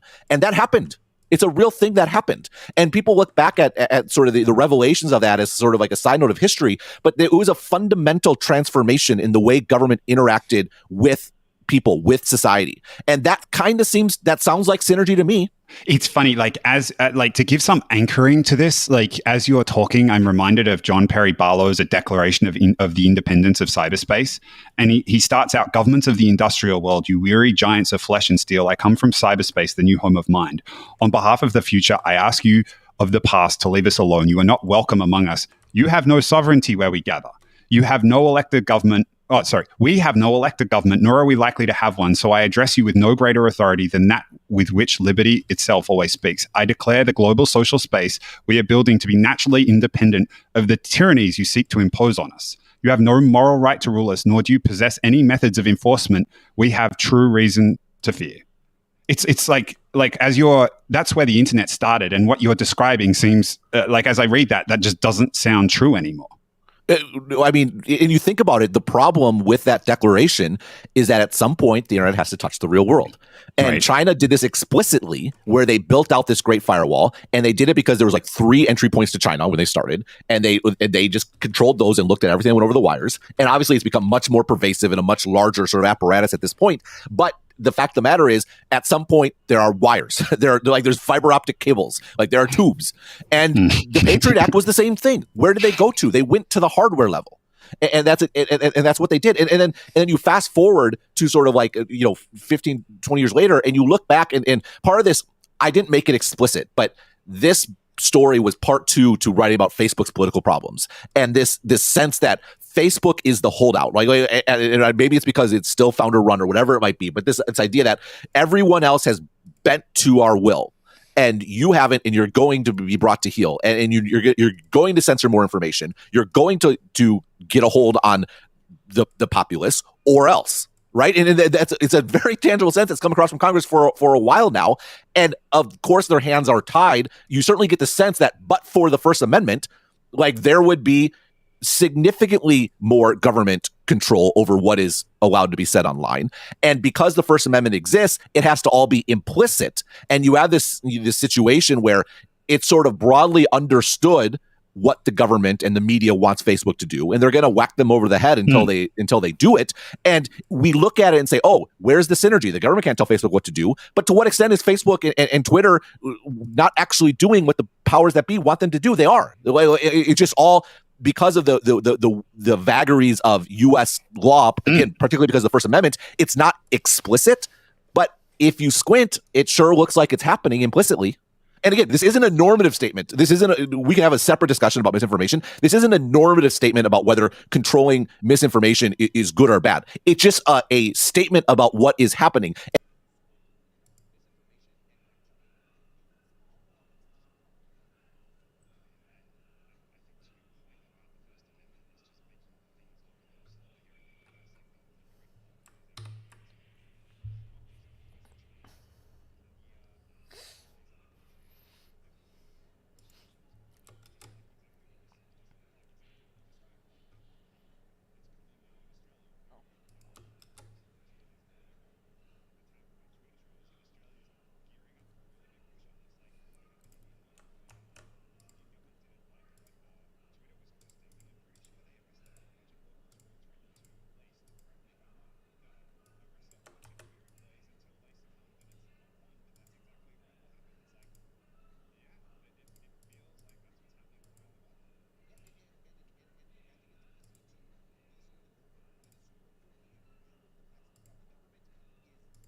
the 90s, when it came to the internet, really the only stuff that made sense was newspapers online, right? And all these other applications, you built them up like, oh, actually, that didn't all work. And yeah, people are trying to build applications of crypto, and probably most of them aren't going to work. It's like, it's a crappy use case. It's hard to use.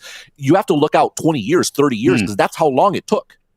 Oh, well, we're building up to a bubble. Like, we're building out the fundamental infrastructure. And yeah, it's funny, those newspapers building out their sites online because that's what everybody thought they were doing. They were sowing the seeds of their own disruption somewhat. And maybe there'll be maybe that's what happens here. Like the early people who adopt crypto are going to shoot themselves in the foot, not thinking, oh, we've just got to adopt this new technology because that's what's cool right now. And it turns out actually this thing is fundamentally disruptive to what it is they do.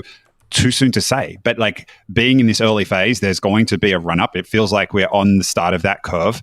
And then there's going to be a big crash. And the big crash isn't going to be this thing isn't valuable or this thing isn't going to reshape society. In fact, it's like the pause, the breath that everybody needs to take before the thing actually becomes super valuable and society transforming. Well, I think that's what's going to happen though is, and I think we have a while to go because it will run until everyone starts believing in it. Oh, crypto really is the future. I got to dive in. And then it will crash. And then everyone is going to say, yeah, this was all BS to start with. What were we doing? We were buying JPEGs online. Like, what were we thinking? And that's when Amazon starts. Well, I mean, to be clear, Amazon did start before .com bubble, but that's when it emerges and builds up. And you're right, exactly. And so if this model is right, and everyone in crypto sort of wants it to be right, it's like, be careful what you wish for, because everyone's like, oh no, 2017 was the crash. It's like, no, I think that was it's not a true bubble until like the entire world is in rapture and everyone believes in it. And it becomes systemic, where it actually, the .com bubble provoked a recession, right? Like it was around the world. It wasn't just like, oh, some people who gambled heavily lost a bit of money. It's like the world went into recession. That's your bubble. That's right. That's right. That's right. But one other thing about the crypto thing, and I don't know, maybe I've been too subtle about this because it's a hard thing to wade into, in part because you have the absolute crypto believers that are like absolutists, and on the other hand, you have people that are total skeptics. And then there's also my sense that we're in a bubble phase, which is again not a bad thing. Like you go back to the .com era, the bubble is critical. It was the bubble that funded the build out of all the fiber in the U.S., like building out all these. Relying on, absolutely right, and it created the conditions for the actual deployment phase and running the final wire to people's houses and people actually having broadband. Like the bubble funded that. And the fact that companies like WorldCom went under and lost billions and billions of dollars, that billions and billions of dollars accrued to society's benefit because it was actually building out real stuff in the real world, right? And so, to the extent crypto inspires companies to build out wallets and to people to learn to understand this and to be able to, that's where the actual use cases in the long run can be developed. But where I've been talking about this is, the challenge with this new era is that the reason why these big companies win is because it's so easy, right? And it makes so much economic sense. If stuff can be centralized, it's just like, Amazon buying all the servers and running all the data centers, it just makes so much more economic sense, right? And what's been so interesting and I think important about things like Amazon kicking off Parler, for example, or people feeling like they're being censored on social networks, is it provides the impetus and motivation to do harder things, right? Because you start to realize, there actually is a trade-off to centralization, and we need to build something around cryptography, around decentralization. And even though it's harder to use and it's less convenient and it's not clear how any of this will work, and you try to explain to someone how to do X, Y, or Z, and it was like, where's the consumer use cases? You need a motivation to build through that, and if the motivation is actually coming from this synergy being between government and tech, but it's a dystopian sort of synergy that actually it like completes the story. It's like that's the motivation, the push to sort of build out the new thing. It makes a ton of sense.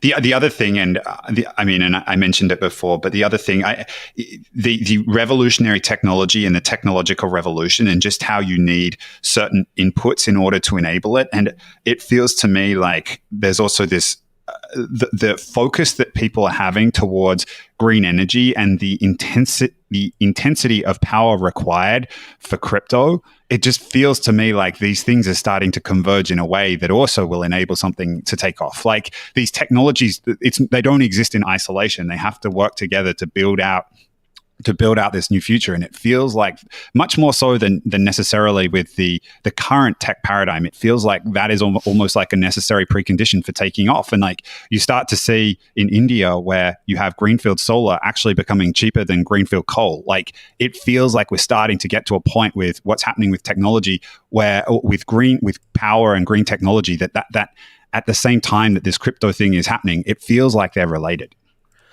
Yeah, I mean, to your point, like it's hard when you're in the middle, and yes, you know, there's like new crypto, you know, like proof of stake and stuff like that is much more efficient. But to your point, I think there's like the current power crisis. You know, I think you see a pivot in more and more countries back to like nuclear, for example, which is fantastic from my perspective. And like I don't know, like it's hard to say because there's also the danger of like try and like overfit, right? And say all these things sort of fit together. But I mean, I guess that's sort of part and parcel with the job. I guess the thing that here's the thing that I come back to. There was Perez was on again, this is why she's awesome. She was at this like roundtable or discussion with Coinbase or CoinDesk, and you know was being pushed on some of these things because again, crypto is very heavily invested in. The old paradigm is, you know, in its maturity phase. This is the new paradigm, and you know she disagrees. But one of the questions that was asked of her, and this is sort of very far afield, was like, do you think that the nation state is going anywhere? Like the way we sort of fundamentally organize themselves. And she was quite certain that no, it's not going anywhere. And it's very, I mean, not again, we're very, very far afield here, but you know, I've written about, you know, I think we've talked about on this podcast, the internet being like the printing press. And you go back to the printing press, and when the printing press came along, we did not have nation states. We had the city states under the overall auspices of the Catholic Church, just to, you know, sort of focus on Europe. And what did the printing press do? The printing press sort of, to get economies of scale, you would want to print in like the largest, most widely spoken sort of dialect, and people wanted to read stuff that was produced, and it actually like it all tied together. Where okay, there's all these Germanic languages. We're going to focus on this particular one, and suddenly everyone learns that and understands it. Maybe they speak something different in day-to-day life, but when they want to read books, this is what it's available in, and you start the formation of these language-centric sort of nation states. That sort of, you know, again, it's a centuries-long process. I mean, Germany wasn't even like fully formed until several centuries later, but it did transform society. It transformed how we organize ourselves at a really, really fundamental level. And if the transformative outcome of the printing press was basically zero marginal cost for the distribution, again, the consumption of information, the internet is about the production of information. Anyone can publish. Printing presses are free. It's literally just walk up to Facebook and type something. It seems in the long run to think this won't really transform things. That seems like more of a risky bet than saying it will. Yeah. I mean, that's the natural extension of filter bubbles and people being at each other's throats because they don't agree. Like people just being unable to see eye to eye. Like there's a further sorting that naturally takes place where, okay. And I mean, to a certain extent, you start to see it. It's like, if you believe in this, you go live here. And if you believe in that, you go live somewhere else. And if you happen to be born into one of the places where you don't fundamentally agree with the belief system that's around you, I mean, to some extent, sure, maybe your mind gets changed as you grow up. But then there are other people who are just like, yeah, I think I'm going to move somewhere else. And you keep playing that out. You can start to see what you're driving at with that statement. But there's another interpretation where everything becomes virtual, right? Like you actually like there's a very, and this kind of gets back to the further manifestation of the work from home revolution. And yeah, it's funny, those newspapers building out their sites online because that's what everybody thought they were doing. They were sowing the seeds of their own disruption somewhat. And maybe we need to build something around cryptography, around decentralization.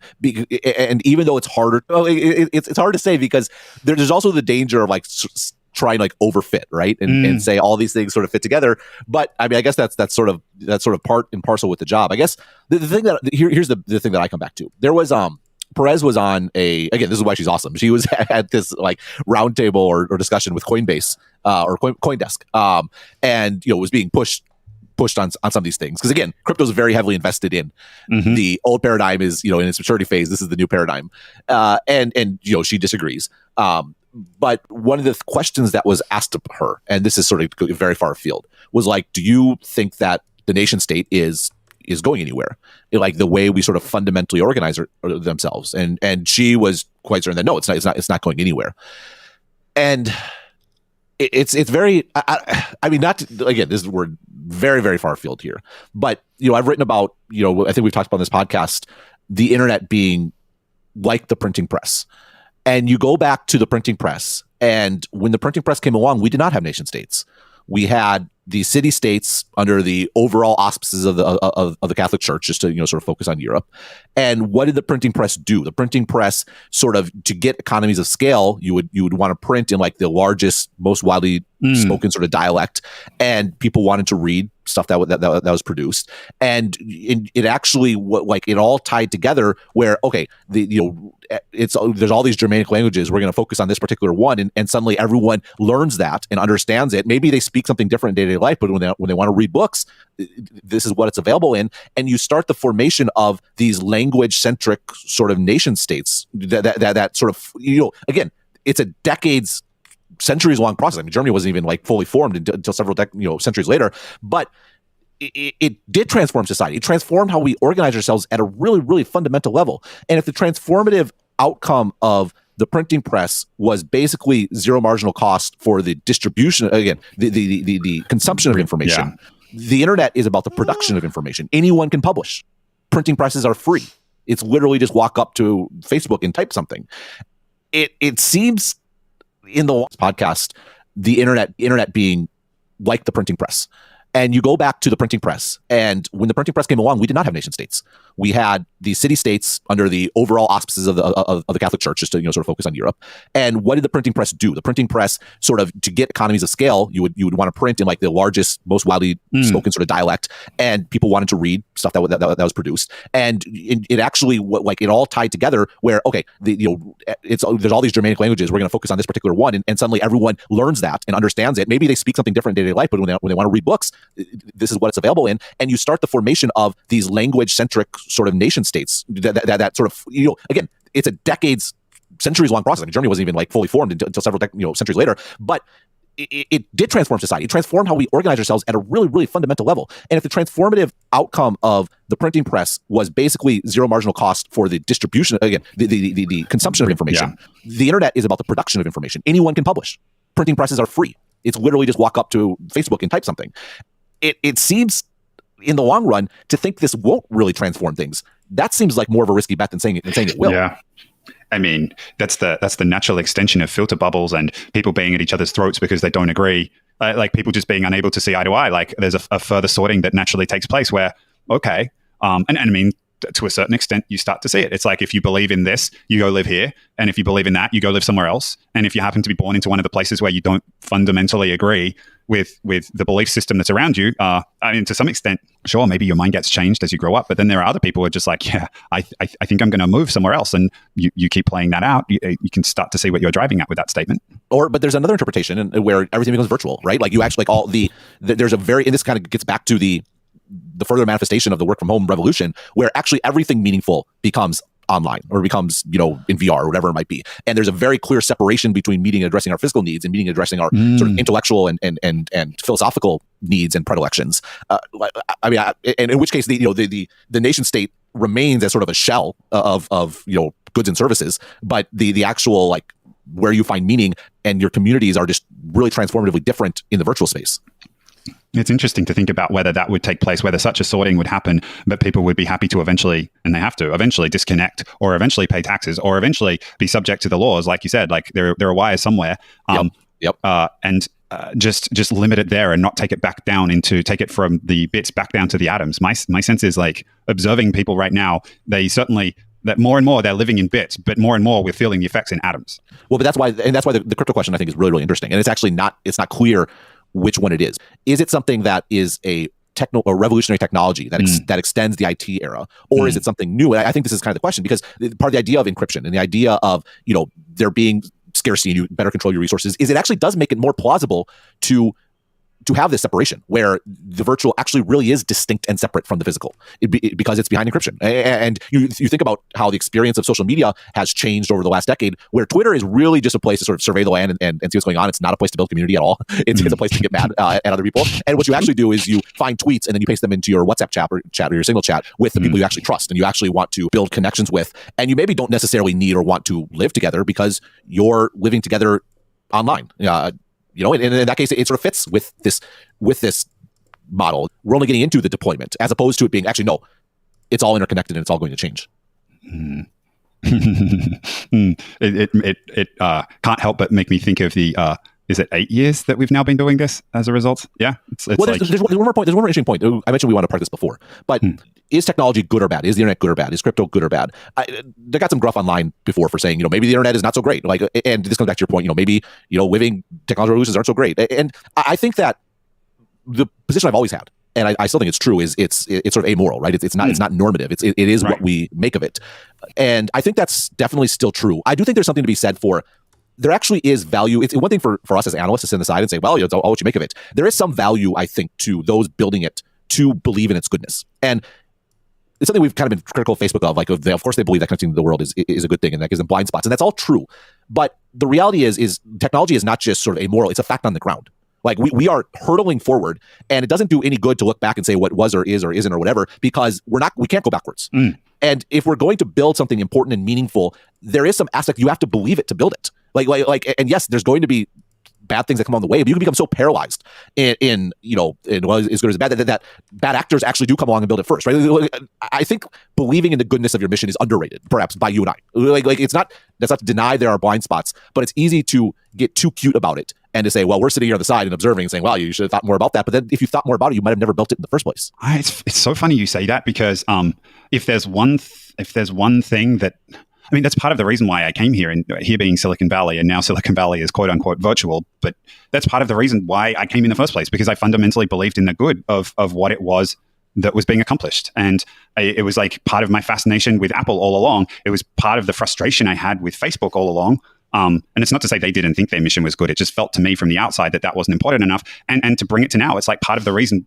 That's one of the things I love the most about Cloudflare is it's mission driven. There's a deep belief in in the approach and the goodness of what's being done. So I hear you. And maybe this is like a little bit of the distinction between analyst and like, I have another hat, which yes, is partly the reason we don't record for everyone who wants to direct. It's not just my fault. At Ben. Yeah, it's mine too. I have a day job, and I definitely, what you just said resonates deeply with me. It's like you've got to believe it, and you want to believe it to be good. And I feel like you need to hold that to a high standard, because if it's that belief, it necessitates it's not window dressing. Like it's got to really be the case, and that was part of my deep frustration with Facebook.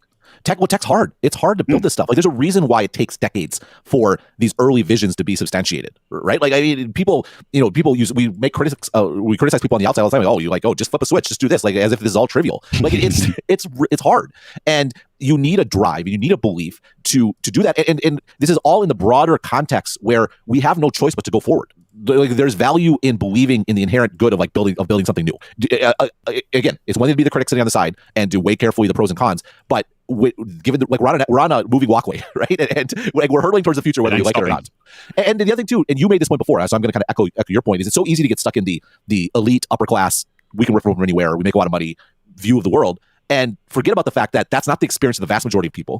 It's one thing to look back and look wistfully towards everyone believing the same general thing, and we all agree on the same facts, which were, by the way, furnished by the big media companies, manufactured consent to use the Toxie term, and to forget about the fact that the world is drastically better for the vast majority of people than it ever was before. And yeah, maybe those folks, have low blood pressure, but a lot fewer people today are living in like soul-crushing and life-destroying poverty than they were previously. And like the Industrial Revolution and its impact on overall human welfare has been dramatic, and it's easy to lose sight of that when you're sort of stuck in high class problems, as it were. Totally. Anyhow, so Shekari, I'm actually reducing my schedule. I think probably most people listening may know that, in part because when stuff was happening with the big companies every day, there's always something to write about, and there's always something to write about in a way that could rely more on just analysis and maybe less on research. Like some posts would take a lot of research. Other ones are like, oh, well, here's the framework of how to think about this sort of thing. And that framework is like, again, it's sort of set, right? Like if I already know what I'm going to write, a lot of my readers already know what I'm going to write. And I think there's, I feel like it was time to sort of step back a little and take a little more time and not still write about the big five tech companies, but when it's important and meaningful, and less about when, there's a new product launched and it's kind of like the last product, and here's the the government regulation thing, man. I mean, on one hand, I feel you. It's important, and I know people listen, but it's soul crushing. It really is. Yeah. No, totally. And I mean, the flip side here is like maybe zoning out a little bit on some of the topics, and maybe that's a good excuse for both of us to equally, not entirely on you, equally get kicks to our backside to record a little bit more. No promises, but we will see. I think that is a possibility. Yes, but we're still here. It's not dead. Sorry for the month-long hiatus. Well, I mean, it's funny. Theoretically, because it's RSS, it should be fine. It'll just show people's players. Unfortunately, given our audience, we're likely to have the extremely alien folks that don't want a dead feed in their player. They're just constantly cleaning it out, and then, but oh well, their loss. Yeah. I mean, I enjoy the conversations, and that's why we started originally. It's just like, this is a fun thing to talk about, and feels like we're learning something new every time. So that's as good a reason as any to keep going. Yeah, and this was fun. It was. Sounds good. Well, I will talk to you, I think, sooner rather than later. That sounds like a plan. Good to chat. All right. Bye-bye. See you, mate.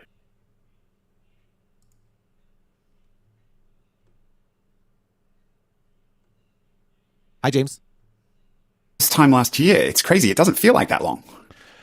It depends how you think about it. I mean, I think, coming out of COVID, all sense of time has been lost. So some things feel very fast, some things feel very slow. But I will be honest, I actually thought it had been 2 years. So yes, so I think that's the opposite of you. But I share the amazement at the passage of time. Yes. Well, I mean, maybe we average the 2 out. It comes out somewhere where actually the amount of time it's been since we last recorded. But I've missed this. It's really good to chat with you. Yeah. Well, you are now, you have changed sides of the world. There's been big changes in Jamesville. What have you been up to?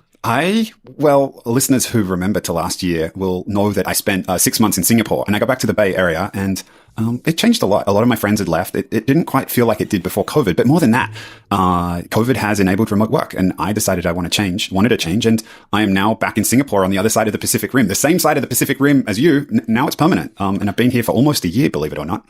Yes, so lots of changes. On my part, I, without a podcast partner, watched to compensate, just watched like 47 other podcasts in response. There are, which you are obviously aware of. People on this feed, I presume, mostly are. But I have a Sharp Tech, which is a long form show. We also did Sharp China, which I'm actually not on, but I think is pertinent to a lot of stuff we talk about. But we know that our fans know and agree that there is no replacement for Exponent. So is Exponent back on a weekly basis? I don't think that's necessarily going to be the case, but we both enjoy doing this, and we know we have a lot of listeners that enjoy listening to it. So the door's open. We'll see what we can make happen. Which sounds good to me. What we're probably not going to have is a mailbag episode. That is much better suited to Sharp Tech than I think to the Exponent run of affairs. Well, for folks who haven't listened, like, why don't you describe a little bit about those other podcasts? I think people would be curious. Yeah, well, Sharp Tech is another sort of long-form podcast. We actually do 2 a week, 2-hour episodes. But while we do touch on what I've written on, I think it's a lot more interactive. And I think what's different about Sharp Tech compared to this is where it's sort of much more of a sort of co-host situation, right? Or I guess I'm the one that has to open by saying, hi, James. So I guess I'm nominally the host. And Sharp Tech, working with my friend Andrew Sharp, who I think is I actually have come to appreciate one of the greatest skills in podcasting is podcast hosting. Like, there's just like keeping a show in order, having an outline, moving things along, not letting me ramble as I'm prone to do. And he does a great job of that. And that's a case where I get to go on, sort of be the permanent guest, and it's fun. I'm enjoying it a lot. It's similar in some ways, but very different in others. And yeah, and I've also been sort of experimenting with the business model. Like, that is now, there's free versions, but it's also available to Stratechery subscribers. The Stratechery is not just my writing; it's also a number of podcasts. I of course do Dithering with John Gruber as well. And there's even a show I mentioned in passing, Sharp China, where Andrew plays the same role, but instead of being me, it's Bill Bishop, who lived in China for many years, has been writing the Census newsletter, and I just want to have a sort of thing where if you're a Stratechery subscriber, I'm like, I really would like to know more about China. Well, we have something for you, and we'll see what else we have in the future. But yeah, that's what I've been up to. I've been keeping myself busy in your absence. So cool. I mean, China, I feel like beyond the things we talk about, China's just a really interesting topic. Bill Bishop is great, but it's also cool that you're building a bundle where you're not necessarily on everything. Well, one show, it's been the world's weakest bundle to start because it's basically me doing a bunch of shows. But that's why the Sharp China one is kind of cool, because it is the first ever product that I've launched that I'm not on. And so, risky in some regards, the meaning of what a Stratechery subscription is changing, which is exciting in some ways. And I think, could be problematic in others. But I don't know, like the safest thing I could have done would have been to just keep doing the same thing forever. And that's not something I'm not ready to sort of like just settle into my long, what's the word? It's not repose. Drift off into the sunset? Yeah, I mean, I don't know, just writing my daily updates. So, so it's fun. It's been a lot of fun. I mean, that's kind of one of the coolest things about it is just figuring this stuff out, right? I think subscriptions and podcasts make a ton of sense. Like the people that are still listening to this episode, they're loyal listeners to say the least. And, I think there's a way to make podcasts sustainable for creators and the listeners that love them. But it's tough. How do you grow a podcast? How do you get new subscribers? And it's kind of fun to try to figure all that out. I mean, it's like in retrospect, what you've done with Stratechery seems obvious, but it wasn't necessarily obvious at the time you launched it. And it's really cool to hear that you're thinking about that and more so experimenting with that on the podcast side too, because yeah, I mean, I love this medium, and part of loving a medium though is making the business model sustainable. And it's really cool to think you're bringing those canons to bear on this new medium. Yeah, well, I mean, we'll see how great of an idea it was in a few years, I guess. But it's going well for now. But regardless, it's good to sort of get back in the old saddle again. Well, if you start to run short of material, I can think of at least one way in which you could potentially come up with some new ideas or fill in some content gaps, huh? Is there someone I can query to just give me some ideas? I wasn't necessarily thinking of someone so much as something. That's true. I mean, if ChatGPT, it's interesting. If you were to anthropomorphize it, what does it look like? I mean, maybe you don't want to answer that. Maybe venturing into dangerous territory. But yeah, something. We'll stick with something. I mean, or we should ask it if we were to anthropomorphize you, what would you look like? I'd be very curious to see what the response is. Yeah, well, we have a homework assignment for our listeners to consider what that might be. But yeah, ChatGPT. I mean, we joked many episodes ago, but we haven't recorded many episodes in the last few years. So maybe many months ago, but only a few episodes ago, about the bat signal, which you sent up, and you're like, Ben, I think I'm ready to podcast. I want to talk about this stuff. So you start. Like, what made you pick up the phone? What made you turn on the bat signal that you wanted to talk about this stuff? So I mean, in not just podcasting, I've also been a lot less active on Twitter, and I feel like that's obviously a source of news. So this, I'm sure over the weekend, Twitter just blew up with this, but it was actually a friend who I work with, and then another friend who's at another B2B software company, both reaching out and kind of saying, "Oh my God, have you seen what this can do?" And he started, the friend that I work with started writing in queries that are super domain specific to Cloudflare. And the responses that were coming back were akin to high quality written responses, not all the time, like 80% of the time, high quality written responses from someone super technical, whether this be a solutions engineer. So someone technical who would help a customer set up a POC or scope out what a solution might look like, or a customer support representative. And these answers were really good. Like, they were answers that were of a quality that you could share with a customer. And this guy's a product manager. Hi, Sam, if you're listening. And I jokingly said, well, what about, have you thought about perhaps typing in, let's see if it can replace a PM. Why don't you start typing in, see if it can do a PRD for a very specific area of... And what's a PRD? Sorry, product. See, you've really gone corporate. You're just dropping acronyms on us. I am dropping acronyms.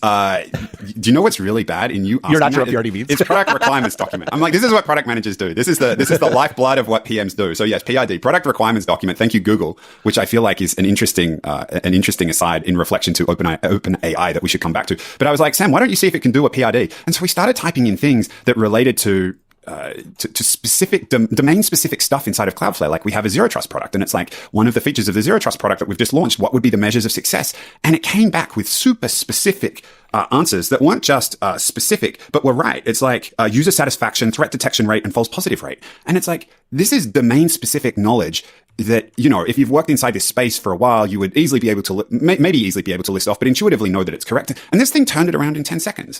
And just thinking through the implications of this, that it's able to get this domain specific stuff so right. And it was a similar experience for my friend who worked in this other B2B company. He's like, both of them were like, this has major implications for the way that businesses operate. And I remember that Sam Altman talking about this maybe a few weeks back, like, businesses built from the ground up to take advantage of this kind of thing are going to be at a huge advantage. And I was like, oh, here we go. This is like another one of these technologies and technologists talking about how their thing is foundational. But then you play with it and you realize, oh man, this thing, it's almost like, the click for me was like, this is almost like Google, being able to type in and get an answer to a question or find the thing you're looking for so quickly, and how much that then changes. It was a similar feeling when I started playing with this for myself. So you mean like Google in the product, or like Google like the first time you used it? Like Google like the first time I used it. Like, yeah, I was going to say, because the Google delivering answers these days, it's gotten pretty rough. By the way, ChatGPT says a PRD. I asked it, what is a PRD? A PRD, or product requirement document, is a document that outlines the features and requirements for a product or service. This document is typically created by a product manager or team, and it is used to guide the development of the product to ensure that it meets the needs of the intended audience. It typically includes information such as the product's goals and objectives, its target market, the features and functions it will include, and any technical or design constraints. I mean, I'm starting to get nervous as my role in a podcast co-host. Role of the podcast co-host, or someone in charge of product managers. It's like, can we limit how far this goes up the stack? It's kind of interesting, though. I mean, one thing. Here's a question for you. I don't know the answer to this, but is it possible that it's precisely because the questions you were asking it were very domain specific that it actually gave you a better answer? I mean, I think that's entirely possible. What surprised me is that it had zero training on this. And so I was curious as to where it managed to pick this information up from and how it was able to draw those conclusions. So I think you might be right, because like my understanding of how this works is it just goes out and searches all available information and a bunch of information that they've probably got that's proprietary. And it's probabilistic in terms of associations given the question that is asked. And the more domain specific something is, I think the more likely it is that if information is available, that the information is correct. Yeah, I think there might be something to this because it goes out, it gathers all this information, sort of broadly across the internet. And I think what's really interesting is GPT, this is at its very foundation, it's the same sort of data set as GPT-3 that it's sort of built on. And it builds these sort of large language models that, various associations between different, not just words, but phrases and sentences, and the amount of like quote unquote like memory that these models have has got larger sort of every generation. So the longer they can sort of maintain context and there's a C word that is about this, how long now the word escaped me, but how long it sort of can string stuff together and sort of continue to make sense. And there's a couple of things that are really interesting about this. One was you could get this sort of Q&A bit from GPT-3, but coherency, that's the word I'm looking for. But it wasn't as coherent. It would kind of just go on forever and sort of stop making sense. And what's interesting about this is what they did is they took that initial data set and they did additional training with humans in the loop. And this humans in the loop was they would have humans actually write a bunch of responses to a bunch of questions. And it was interesting because they did actually use AI to help the humans, where the AI would prompt something and then they might fix it. So they're not necessarily generating everything straight up. But so they have this like this supervised set. And then they had a separate function, a different sort of model that went through and churned out answers, and then a set of human trainers would rank the answers. Like, this answer is good, this answer is not so good, this answer is terrible, X, Y, Z. And that was the reward function. And then you took that second AI model and use that to train the first AI model. So you basically have a model training a model. Both parts of those models are influenced and guided sort of by human feedback. And what's interesting is that entails cutting a bunch of stuff. And it entails sort of, people, you can run up against the edges of this very quickly. That's also how you input things that you don't want to come up, right? Like you start getting sort of an editorial aspect where it's not like there is parts of ChatGPT that are directly editorial. Like if you put in certain words, you ask about certain things, it'll immediately be nerfed, right? It's like, no, I don't talk about that. That's against the terms of service or whatever it might be. But there's other stuff where there's like an editorial view. And I mean the broadest sense of editorial. I'm not saying like a specific political sort of thing, just broadly speaking. Like in that editorial view could be like, these are things that humans like or that make sense to humans, or this is sort of how you organize an answer. This answer is better organized or better put forward than another one. Like I mean the broadest possible sense of sort of editorial sort of control. Like not just a narrative editor, but a copy editor and then, an actual editor, all those sorts of things. And it turned out that it just made it so much more approachable and resonant with people, where the actual technological underpinnings kind of came out 2 years ago, but it's suddenly resonating and being such a breakthrough because it's more of a product. It's something that's more compelling. And, it's really interesting because it does go wrong in weird ways occasionally, but it goes right a lot. And I don't know, like, I'm really curious about this domain-specific point, because I do think with all the stuff I just articulated, you could definitely see a scenario where, in its scraping of the internet, however that went down, there's the only time people are talking about this stuff on the internet is in, like, support forums or in, like, documents or guidelines or whatever it might be. And so the likelihood of it having good data about that might actually be higher, because it's not like there's just randos talking about these specific sort of things. But I don't know. That was a bit of, I said, I need Andrew here to stop me from rambling. But I don't know. There's lots of moving pieces about why this has been so compelling that come up using with your example. Yeah, I mean, so a few things in response to that. Your point around the user interface over the top of the technology. I mean, the fundamental technology is obviously very sound, but the user interface being the thing that unlocks it, again, reminds me a little bit of Google versus other search engines. Right, but that's just the user interface, though. It's also like the output being like, people enjoy reading a high school schooler essay. Like, here's the topic sentence, here's example 1, example 2, example 3, and in conclusion, right? Like, it turns out that ends up being very appealing. Yeah, no, totally. And then the other thing about this is, I imagine in the context of organizations, like, and when I say the domain-specific answers were very good, there was still an aspect where some of the things they said were wrong. Like, there were some that could need improvement, and then there were some that were outright wrong. But once you figure out a way of creating a closed loop for each individual organization, such that it can start to see, like, I imagine using this as a tool inside an organization and then letting it loose on all the internal documentation, and then maybe having people train the model inside an organization as well, and just then it's like the domain specificity. If it's this good, just going out searching the internet, once you let it loose on an internal organization's documentation and all the tools they have available to it, and then having humans, maybe like part of a human, like you have a whole bunch of your humans actually inside an organization, go off and start doing that editorial process that you described that OpenAI had to train the model in the first place, I can start to see this thing getting really friggin' powerful. Right, and what you just articulated is exactly what you can do. It's called fine tuning, and so you can get access to GPT-3. You can fine tune it on your own data set and your own sort of feedback loop, and then you can serve that up as sort of an internal API and build a product on top of that is tied directly to you. And what's interesting about this, and just sort of the bit about some stuff that's right and there's occasional things that are wrong, is the case with humans also, right? Like it's kind of like the self-driving car bit, where there's an expectation of perfection. And it's weird because the expectation we place on AI is very different than the expectation we place on humans, where we assume a high error rate, right? We assume things are sort of going to go wrong, and no one blinks an eye at tens of thousands of auto deaths a year. But if there is a self-driving auto death, it's front page news. That's so it's interesting because I would argue for a lot of this sort of stuff, the AI is probably better than the median human for a lot of stuff. In part because the median human just isn't that good, makes a lot of mistakes. But it's weird how expectations play into that. And this is a big part of like figuring out what the product has to look like. I mean, I talked to Nat Freeman, who was at GitHub, and they did the GitHub Copilot. And one of the big challenges there was figuring out that the way it works through autocomplete. And it doesn't, and it's very unobtrusive. And because it needs to set the expectations for the user that most of the time it's not going to help. But then when it does help, it's like, wow, that was fantastic. And you're getting a surprise and delight response as opposed to a sense of continual annoyance. Yes, I mean, Google does something similar when you're working in Google Docs or Gmail sometimes, where it offers to autocomplete the sentence. And I mean, I'm not coding, so that's your coding. That's my experience of that, which is super interesting. But like your point around the median human, and I mean, it's so interesting. I like want to get into the second order effects of this as well, which is, and you started off your article when you talked about this in the context of your daughter's homework and compared it to a calculator, and just starting to think about how we adjust to having this available to us. And like, I really liked your analogy of like, yeah, some teachers maybe early on will force you to do things longhand, but after a while you get to like more advanced mathematics and people just assume that you have a calculator and you're able to do this kind of stuff. It's like, it's just part of the assumption set in terms of how life is lived.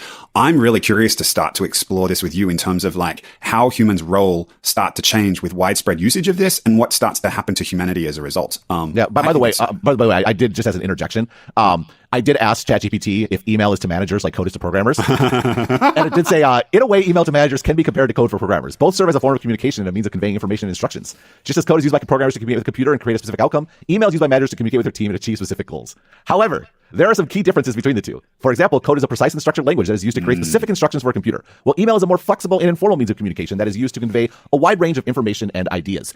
And I read that not just for the amusement effect, but it sort of struck me as I was as that answer was sort of spitting out that you mentioned the calculator, and a point I made in the article is calculators are deterministic. Like there's always one right answer, and it just helps you get that answer more quickly. And what's interesting about this is because it's probabilistic, it's much more flexible. It can be applied to a whole bunch more things, but also what's right or wrong can be fuzzier in a way. And that's, on one hand, can be looked at as a bad thing. It's like, no, I want you to do something specific and deterministic. And the reality is, number one, that's not what this sort of computing does. It's not a deterministic sort of thing. And there is no internal source of truth for GPT. It's just a whole bunch of language that, statistically speaking, these bits of language tend to go with other bits of language. And we're so good at ascertaining that statistical likelihood that it's going to come out as truth without us knowing what truth is in any sort of way.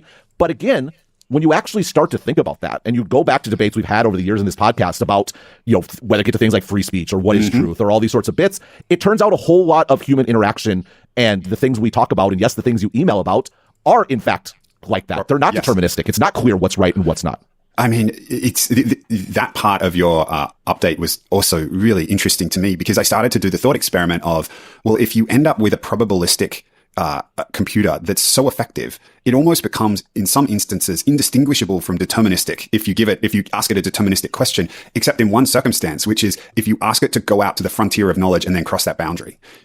Because if someone hasn't figured out the answer yet, all it can do is make a fuzzy guess as to what the right deterministic answer is, as opposed to actually go to first principles and figure it out itself. Yeah, well, I think the other thing, you just go think about, you ask the question, how is this going to manifest in sort of work, right? And so I think the email example continues to be a pertinent one, which is sometimes you're emailing and you're just listing like what goes into the PRD, right? Or you're talking about what are the metrics we need to hit or the goals, or what should we think about that?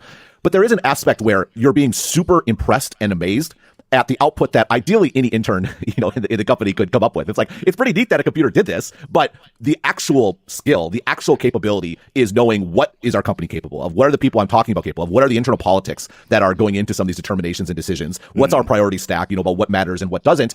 And I think that gets to what is probably the idealized outcome for something like this, which is, and I was trying to drive at in my article, where the human role is, there's context, right? And one of the great breakthroughs about ChatGPT is that it retains so much more context than previous ones. Like it feels like it has state, and you're having a conversation. It's actually cheating. It's just resending all the previous conversation, so it knows what the context of the newest prompt is. But there's far more context than just one conversation that goes into something. And the actual work of typing something out is kind of annoying and busy work and incidental to the actual goal that's being accomplished. And can AI be leveraged to do that, right? Can you have a customer support person or a support engineer, that is trying to describe an issue or list out certain details? can they scale more quickly because they're outsourcing a lot of the actual writing out of technically correct and very wordy sort of documentation, or regurgitation of documentation is probably a better way to put it, and then they can service more people or they can move through things more quickly. Right. That's probably the idealized sort of outcome of this. Yeah, I mean, I definitely want to address this, but something you said earlier about like part of the role of a human inside an organization is to understand the priorities and the capabilities and the resources and the priority stack. And what's really interesting to me is if you let this loose on an organization and the internal documentation and you gave it access to everyone's emails, or even you had a personal version of this, like I wonder about a world in which this thing starts replying to emails for me, and just how that would work. And if you gave it access to enough context of what is already inside and has already happened inside an organization, would this thing probabilistically be able to start to approach the quality of judgment of a human? It's fascinating for me to think about. In terms of like what you just touched on, like, is this going to make support reps more efficient because like the busy work is done? Yeah. It's interesting watching some of the different responses to folks online in terms of like, is this going to replace humans? And I mean, like let's just take that support rep who's that much more efficient. If there are a fixed number of support queries coming in and then you start to massively, and I think this thing could massively increase the efficiency of any one human doing that kind of work, does that then in totality decrease the number of people you need to do the same amount of work? And like the inescapable conclusion I kind of reached is yes, it does. Like it doesn't eliminate all the need for humans, but the order of magnitude increase in efficiency that I think this thing could drive, and going back to your early point about it being better than most median humans, I can't escape the feeling that this could actually result in a lot of people not all people, but a lot of people not having jobs anymore. Well, let me be a little risque. Are you saying that like it's a bad thing? I don't think it's I was trying to avoid the normative. I was more just like making the observation. Because I think a point that is very easy to get lost in this discussion. It's going to come up again and again in AI. And I'm not trying to be a Pollyanna about that. Mm-hmm. But quite literally, progress is a function of increased productivity. Yes. And so now transitions can be very hard and very difficult, but sort of by definition, the only way you increase GDP, to take a very sort of concrete example, is by increased productivity. There's you don't sort of like, do busy work. That's very circular, right? Mm-hmm. And I think that's something that there's it's probably good for you to not be on Twitter, because there's a flattening and a focus on what's in front of our faces that I think tends to happen with a lot of this stuff. And it's right and appropriate to think about and be concerned about the impacts this will have. And one thing that's really sort of struck me about some of the outrage about this stuff, and you see a lot of stuff, the generative art sort of thing, is it's where was all the outrage and this sort of bit when we went through globalization, we went through the automation of factories. And one of the things I think is going to be really interesting and striking to observe about this is that came with real costs. And I think there's a lot of things that folks would do differently. But it's one of those things where when those costs were really being felt in, say, small town Wisconsin, like when I was growing up and the local factories go out of business and the town has nothing, there was a lot of talk about, this is great for productivity. And the thing is it was like the however you want to measure it, through GDP, through living standards, through whatever it is, like there's been tremendous progress that has happened, not just globally, but in the US specifically over the last 30 years. And at the same time, a lot of the people that are really annoyed today were oblivious to what was going on then. And I'm not quite sure. There's a lot of angles to sort of take this, but it's going to, on one hand, I think the obvious potential gains here are very, very clear. Now, this is not to say that AI is the end all be all. Again, it makes mistakes, it gets things wrong. One of the key things that we're going to have to figure out is people are going to need to learn how to verify information. Like what happens when everything on the internet is AI generated? Like what's actually true? What was the hand in that human layer that actually lean in a certain direction or lean in another direction, or what biases are there, things along those lines. And understanding and working through that's going to be a big thing. But then also, by analogy, there's going to be a real skill in leveraging this and being an editor that operates across multiple chains of communication where this is super beneficial. And that's going to probably be a huge benefit in aggregate. But in isolation, there are going to be jobs. Like what's going to be the response to that when it's now white collar workers and instead of blue collar workers? I mean, I think you're spot on. I mean, it is the normative. It's interesting. Like the norm. Perhaps the reason that I avoided the normative response is because from a purely stepping back and looking at this and viewing it through the lens of productivity and improving the effectiveness and the output of humans, it's absolutely a good thing. But this feels closer to me than anything. I know, because you're a white collar. Exactly. Worker. It does, and I'm probably far enough removed that it's not gonna directly impact me, at least not yet. But speaking to friends who were then speaking to people inside the organization, both inside mine, but also friends that have spoken to other people in other organizations, it seems the overwhelming feeling is this thing is going to I think this is really interesting because I think from a big picture perspective, if you could remove yourself from the situation, the analogy I've drawn, I think I said this on who knows, I'm not doing any podcasts these days, but the two things that hit blue collar work in the West were globalization and automation, as I noted. Yeah. there are two analogies that are happening now that's happening to white collar workers. You already said one. Remote work is the equivalent of globalization, where sure you don't have to do your big tech coding job in Palo Alto. I want to move back to Kansas City, right? Well, if I'm going to be paying someone in Kansas City, I could be paying someone in India or the Philippines or Eastern Europe a fraction of the cost, and it's the same sort of coordination problems and all those sorts of things that happen with remote work. So that's number one. Like you would see, like this train is not necessarily going to stop in Kansas City. It very well sort of may continue to destinations beyond. And then number two, you got automation in sort of factories. You're going to have automation in the workplace, which this AI stuff is. And yeah, it does get stuff wrong, but guess what? If you can churn out, I think about something like the Apple support forums. You being a Mac forum lover sort of back in the day, but I think the most notorious Apple related forums are Apple's own forums because they have the patina of being Apple supported, but there's like no Apple people there, right? It's kind of like a volunteer sort of thing. But why couldn't you have a forum where you get a guaranteed response right away? And it's probably right most of the time, which by the way is sort of par for the course for forums, maybe even a little higher. And so you see this happening, but I just find it really interesting at a meta level to your point, to see the response. Because people feel much more personally threatened. And by people, I mean the people that we generally know because we are white collar workers, but more importantly, people who are in the media, who actually have the sort of megaphones to talk about this. Right. No one was speaking for the blue collar worker who lost his factory job. And that's the big difference. It's suddenly made Luddites out of the people who've always been the ones to throw the term. And that's, I mean, and again, they would sit there like, go learn to code or go get a job. Let's get some re-education initiatives, Well, hey, are we going to get re-education initiatives for white collar workers to go be a plumber, right? Right, totally. And I mean, your point about the forums is also super interesting. And I like thinking about, like, one of the reasons that you don't like new forums is because it doesn't feel like there's engagement there. And you made the point in your article, like suddenly, like that's another thing this enables, like you suddenly have a guaranteed response. And that's just on the work side too. Like we have the running joke about me going and watching her, like, so it's funny when it came to the bat signal, that actually made me think, wow, I haven't talked to James in a while, because I'm like, I need to ask you if you've seen her yet. I still haven't seen her, but like, and now I get lonely, I can log on and start talking to her. Like this is the beginnings of that, right? This is the beginnings of the very thing that underpins that, where it is that human and the responses are that convincing that, it starts to feel like you're passing the Turing test. And it might be cheating in terms of having the history of the chat there, but it feels super convincing and super compelling. Like you could start to see a business built around that on the personal side, where, you feel like you're actually talking to a human. And like there are plenty of people out there that are lonely that would like that. And again, I'm assuming that's the basis of the movie because I still haven't watched it.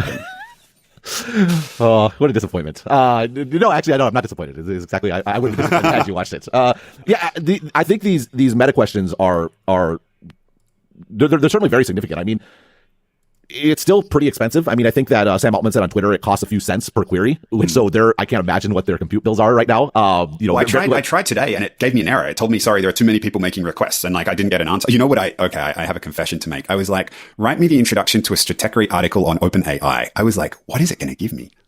OpenAI is a leading artificial intelligence research institute founded in 2015 with the goal of promoting and developing friendly AI. The institute is known for its groundbreaking research in the field of machine learning and natural language processing, and its work has the potential to revolutionize a wide range of industries. In this Stratechery article, we will explore the history and achievements of OpenAI, as well as some of the challenges and opportunities it faces as it continues to push the boundaries of what is possible with AI. I mean, this is just fantastic from my perspective, because that's so non-Stratechery. Yeah. You just read a flattering, like a PR Wikipedia article is what I just heard. Like, no, it's a high schooler essay. That's the best characterization of this, but it's a high schooler essay with the confidence of like a 28-year-old man, right? Like, yes. Just sort of like, and it's amusing in a way because like it's kind of funny. Like, it's confident about everything that it says, right? And there's like one of my favorite examples was it wrote like it said, tell me something and include citations, and it included all that. It had the properly formatted citations and all it's correct. And if you looked at the citations, they were all fake, right? There's an MBA joke in here somewhere with like in the competence quadrant. It's like it sometimes slips. It always stays in the confidence side of things on the 2x2, but it slips on the competence. So everything seems to be delivered with the exact same degree of confidence, even when the competence may be dropping. Well, that is going to be the skill point for how to leverage this sort of thing, right? It's where can you determine like what's competent and what's not. That's going to be a key to enhancing productivity. I mean, right now you said it yourself, right? When you're looking at this product, it's in the nice phase of the good answers are amazing, and you sort of excuse the bad answers. Well, it's just a new thing. Of course, it's not perfect yet, right? Actually putting this into production and where it would actually be used, that's not going to fly. And one of the things that you sort of thought this is where I'm kind of stuck on this domain specific bit that you talked about, because you talk about AI, and I think I talked in the past, like it could be used for like imagine it filling the role of a paralegal or whatever. Like there's just a lot of like busy work you're filling in, you're signing cases and stuff along those lines, or because I think part of this was driven by that GitHub Copilot example where you think about code, like that's very precise, it has to be exact, but kind of the advantage of that is it has to compile too, right? There's a function, a different compute function that makes sure it's all correct, or you have to actually try to run, if it's not a dynamic language, it actually like runs. So and there's a source of truth at the end to ascertain if this was correct or not correct. And maybe something like WoW actually would not be a good example, because you would need a compiler. You need something to go back and see what's right and what's not. And maybe it turns out that a lot of the text-based stuff is closer to art. Like, why does art seem so compelling from AI? Because there's no right answer to art, right? It's like I just imagine, an astronaut, on a unicorn on the moon. Like, there's no wrong answers to that, right? As long as it's broadly correct, and that definitely seems a better case for a sort of bullshitter in chief than the law. I feel like it's a mistake to assume this thing stands still, though. Like, once you start training it, and like once you have people start using it, and it finds, the critical thing is like finding ways of completing feedback loops. And so, I mean, again, if you think about it in a legal context, and I don't know if like this would start to get, and there would be some thorny, interesting philosophical questions around like a judge using it. But like once you start to like get feedback loops in terms of like, like we think about that editor scenario that you talked about earlier, where people are picking from the answers and picking the right one, and you start to get feedback loops, it's going to move up the stack. And like this was the interesting thing to me about, like, one of the thoughts I had as I started reflecting on this topic was, there's almost an aspect of disruption to this, where you start with not good enough, and it's almost a toy, and it feels like a toy right now. But if you can find ways of closing the loop, and clearly they have, to take it from what it was a couple of years ago to what it is now, the possibilities of this thing continuing to improve and like taking out the bottom of the market and slowly working its way up, I feel like there's something to this. I don't think it's going to stay static. I think people will find ways of closing the loop inside their organizations to make it more helpful, or in other contexts, and it will continue to improve. And it's going to be super interesting to see where it is in another 2, 3, 4, 5 years. Yeah, there's a bunch of angles on this. The sort of like disruptive angle. Like, one is like, is this a sustaining innovation, or is it a disruptive innovation? And I do think it's definitely going to vary. I think this is a huge thing for something like Meta. I think Meta is very well placed in this. Like, when it, like, just for advertising is an obvious example. And machine learning has been used in this area for a long time. It's an even greater investment now. Or recommendations, like where areas where there's no real harm in getting it wrong. It's such an obvious fit, right? If Meta doesn't serve you the right ad, the cost is an incremental decrease in like their average ad revenue for the quarter, and you're measured out to like the 1 gazillionth cent, right? In the actual cost of getting that wrong. So like so areas like that, I think anything that is in an area where you don't have to be exact, this is going to be sort of sustaining innovation. Where I think the disruptive potential probably comes is in areas where you do need to be exact, because it's going to be super clear to everyone in the field, this is bad. It gets stuff wrong. They're going to be super focused on where it screws up. And they're going to say, no, we actually have, we have humans doing this. You want to do that cheap, crappy stuff? Well, we'll increase our prices, right? And you can see the drive, how that will start pushing those that do it the old-fashioned way, the correct way, will push them up market. And what I suspect would happen at the bottom of the market is, it's going to get stuff wrong, but it's going to get stuff wrong at an absolute fraction of the price, like an infinitesimal fraction of the price. So it's going to be so much cheaper while being worse. And the degree of worseness is going to be less than the degree of cheaperness, if that makes sense. And then I think the real product innovation, to sort of your point, is this compiler side. It's what's the function that catches the mistakes and fixes them, and the reason why this is so going to be disruptive is that functionality isn't just going to make the product better by virtue of winning mistakes. It's going to provide a positive feedback loop where it's not going to make the same mistake again, right? And it will get better and better over time. And then these new companies that do things, whether it's the law or code or whatever it might be, that where stuff has to be right, they're going to get better and better at being right while they maintain their massive cost advantage over the sort of incumbents in the field. No, I agree with that. And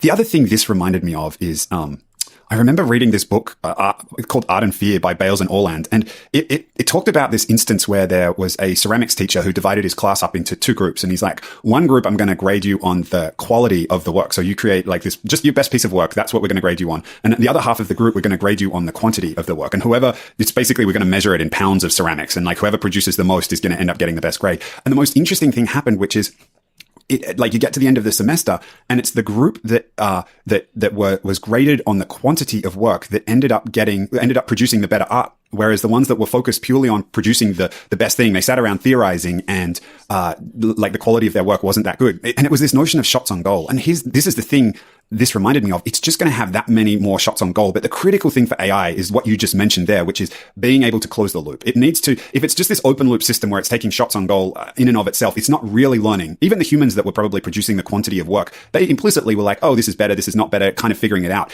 It needs to have that feedback loop. And as businesses or whatever it is, build that feedback loop in, and the ability for this thing just to churn through monstrous quantities of stuff, I don't know. I feel like, again, that made me think of the disruption, just like what you described before. It's just going to get better. It's going to start at the bottom with their toys, figure out this feedback loop, and it's just going to march up market.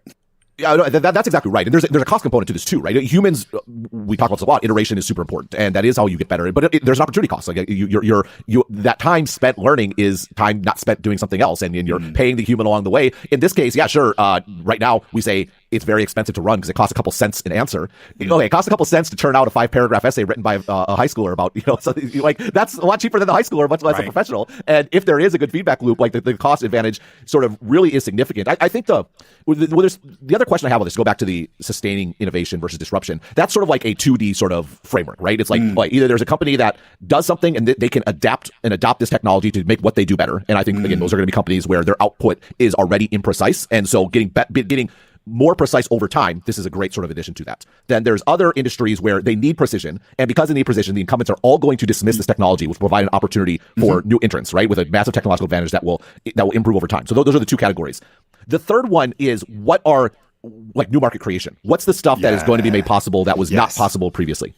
The interesting thing about disruption, right, the interesting thing about a disruptive technology is more often than not when it's introduced, it's typically introduced in a sustaining way. So you think about the internet and newspapers. Like the early versions of newspapers were basically just replicas of newspapers that were paper-based, but instead they were internet-based. And that comes with a bunch of advantages. Like you don't have to print everything out, and it was immediate updates. Like breaking news happens, you can put it everywhere. But it's only when you truly rethink the whole business model and the whole product that you're offering in light of the new technology that you can oftentimes. So yes, there's it really reaches its potential, and like that's what Facebook did. It effectively created a customized newspaper for everybody, where you bring in news and you bring in articles and you bring in ads that are relevant to every person, and like that is the true new market disruption that is expressed as a result of the internet and starting to rethink the way that you do things as opposed to just chuck them on. And the reason I reacted like that to your question is because it's so interesting, and I wish like I had an immediate example that comes to mind of what the equivalent of Facebook is as a result of this technology. But I think your point is excellent.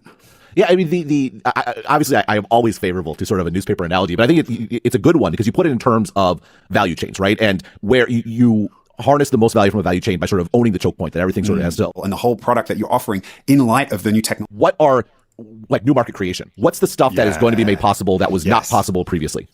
The interesting thing about disruption, right, the interesting thing about a disruptive technology is more often than not when it's introduced, it's typically introduced in a sustaining way. So you think about the internet and newspapers. Like the early versions of newspapers were basically just replicas of newspapers that were paper-based, but instead they were internet-based. And that comes with a bunch of advantages. Like you don't have to print everything out, and it was immediate updates. Like breaking news happens, you can put it everywhere. But it's only when you truly rethink the whole business model and the whole product that you're offering in light of the new technology that you can oftentimes. So yes, there's it really reaches its potential, and like that's what Facebook did. It effectively created a customized newspaper for everybody, where you bring in news and you bring in articles and you bring in ads that are relevant to every person, and like that is the true new market disruption that is expressed as a result of the internet and starting to rethink the way that you do things as opposed to just chuck them on. And the reason I reacted like that to your question is because it's so interesting, and I wish like I had an immediate example that comes to mind of what the equivalent of Facebook is as a result of this technology. But I think your point is excellent. Yeah, I mean, obviously I am always favorable to sort of a newspaper analogy, but I think it's a good one because you put it in terms of value chains, right? And where you harness the most value from a value chain by sort of owning the choke point that everything sort of has to align itself around. And newspapers, that choke point was distribution. The actually being able to get that paper on someone's doorstep or in front of their face. Right. That was the real challenge. And the great thing about or the great thing that seemed to be the case with the internet is like, well, what is often your greatest point of differentiation is often your biggest cost. And because that's part of what goes into it. That's why it's a moat, because it's sort of hard to duplicate. It's like, oh, wow, we can now get stuff in front of people for free. Look at how much money we're going to make. And it's sort of like you forget about the fact that precisely because it's difficult and expensive is why you have an advantage. That's why your business is sustainable in the first place. And I love your point because it's so true that most disruptive innovations are immediately adopted in a way where the folks adopting them don't realize they're destroying their business in the process. And this is why disruption is so difficult because, like, how could they not adopt the internet, right? It's easy to look back and say, oh, you should have never got online. Well, okay, then you'd be just completely done, right? Yeah. It's not like the internet was going to be stopped, right? Like it wasn't not going to happen. Someone else would have, that's the market. Someone else would have come in and started an alternative publication.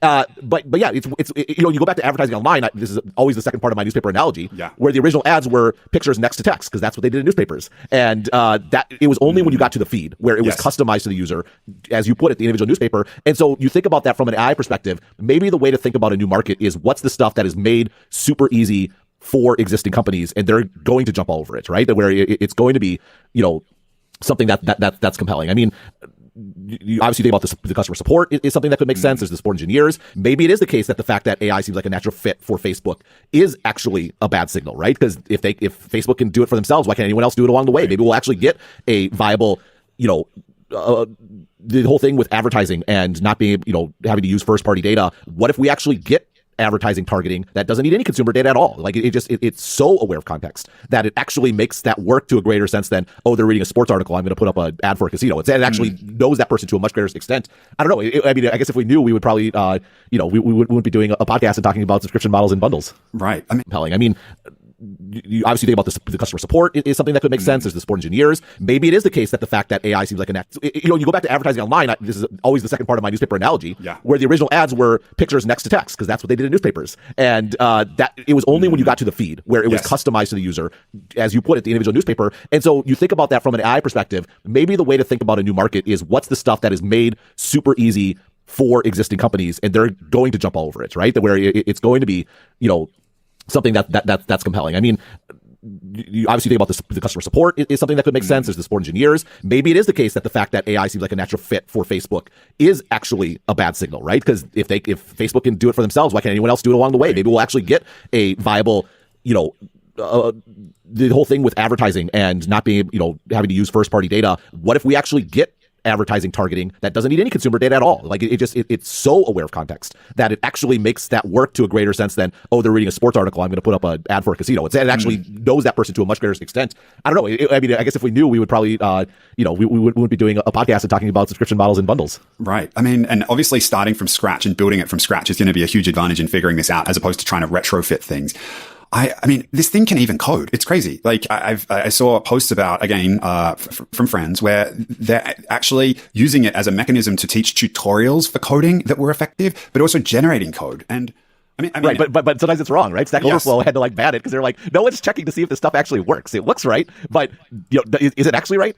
I'm going to be so curious to see how they try and enforce that ban, though, because again, if someone's posting it and so initially I imagine the way you do it is you want to edit it, but if I wanted to be a big contributor on one of these forums and really churn out a heap of whatever that gets me the credit or whatever, I would absolutely start to use this thing to try and help me do it. It's just the ramifications are well, this is sort of a broader sort of point, which is what I've always talked about the internet being like the printing press in its impact, where the printing press reduced sort of the marginal cost of consumption of the written word, because you had, obviously you had to go through the trouble of setting up the printing press and printing out the book, but once it was set up, you could churn out a whole bunch of books. Such as the marginal cost of every additional book, or later on every additional newspaper was basically zero. And the internet did certainly make that even more, where it actually was literally zero, right? So you have to pay for paper, you have to pay for binding or distribution and stuff. But the bigger impact of the internet was taking the marginal cost of the production basically to zero, where actually, let me work this out here. So the internet was a little bit of an improvement on the consumption side, because the big improvement was the printing press, because it used to have to produce every book by hand. So there were very few books done. Now, once you got the printing press set up, you could produce 1,000 books or 100,000 books for basically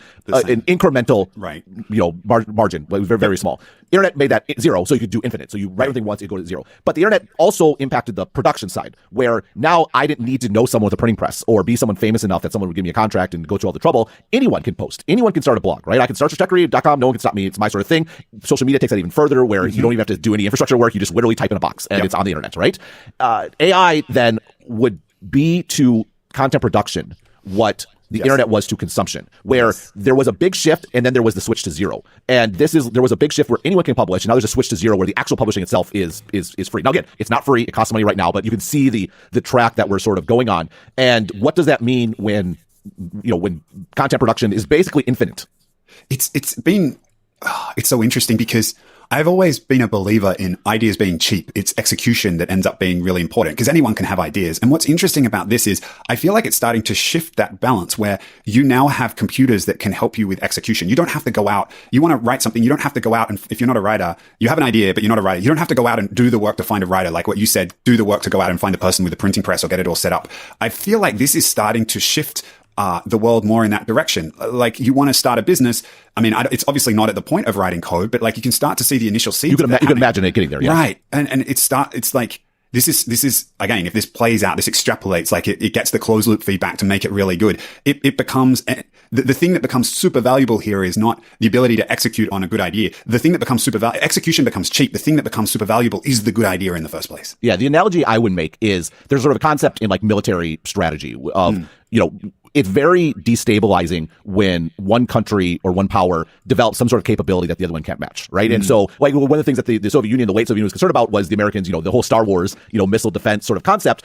If the U.S. actually pulled that off, then suddenly the sort of the balance where we both have bombers, we both have intercontinental ballistic missiles. Yeah. Suddenly it's unbalanced, right? And that's something China's concerned about, right? Like one of the things about Starlink that's really underappreciated is China spent a lot of time. They were working on like technology like shoot down satellites. Well, what happens if there's thousands and thousands of satellites which are less precise, but you can't shoot them all down, right? Like suddenly there's a balance of power shift, and then things restabilize. Like so, when the U.S. had atomic weapons, it was unstable. When Russia, the USSR acquired atomic weapons, it actually was stabilizing in a sense, right? And it's crazy, like mutually assured destruction. That sounds insane, but it actually ended up being quite stable, right?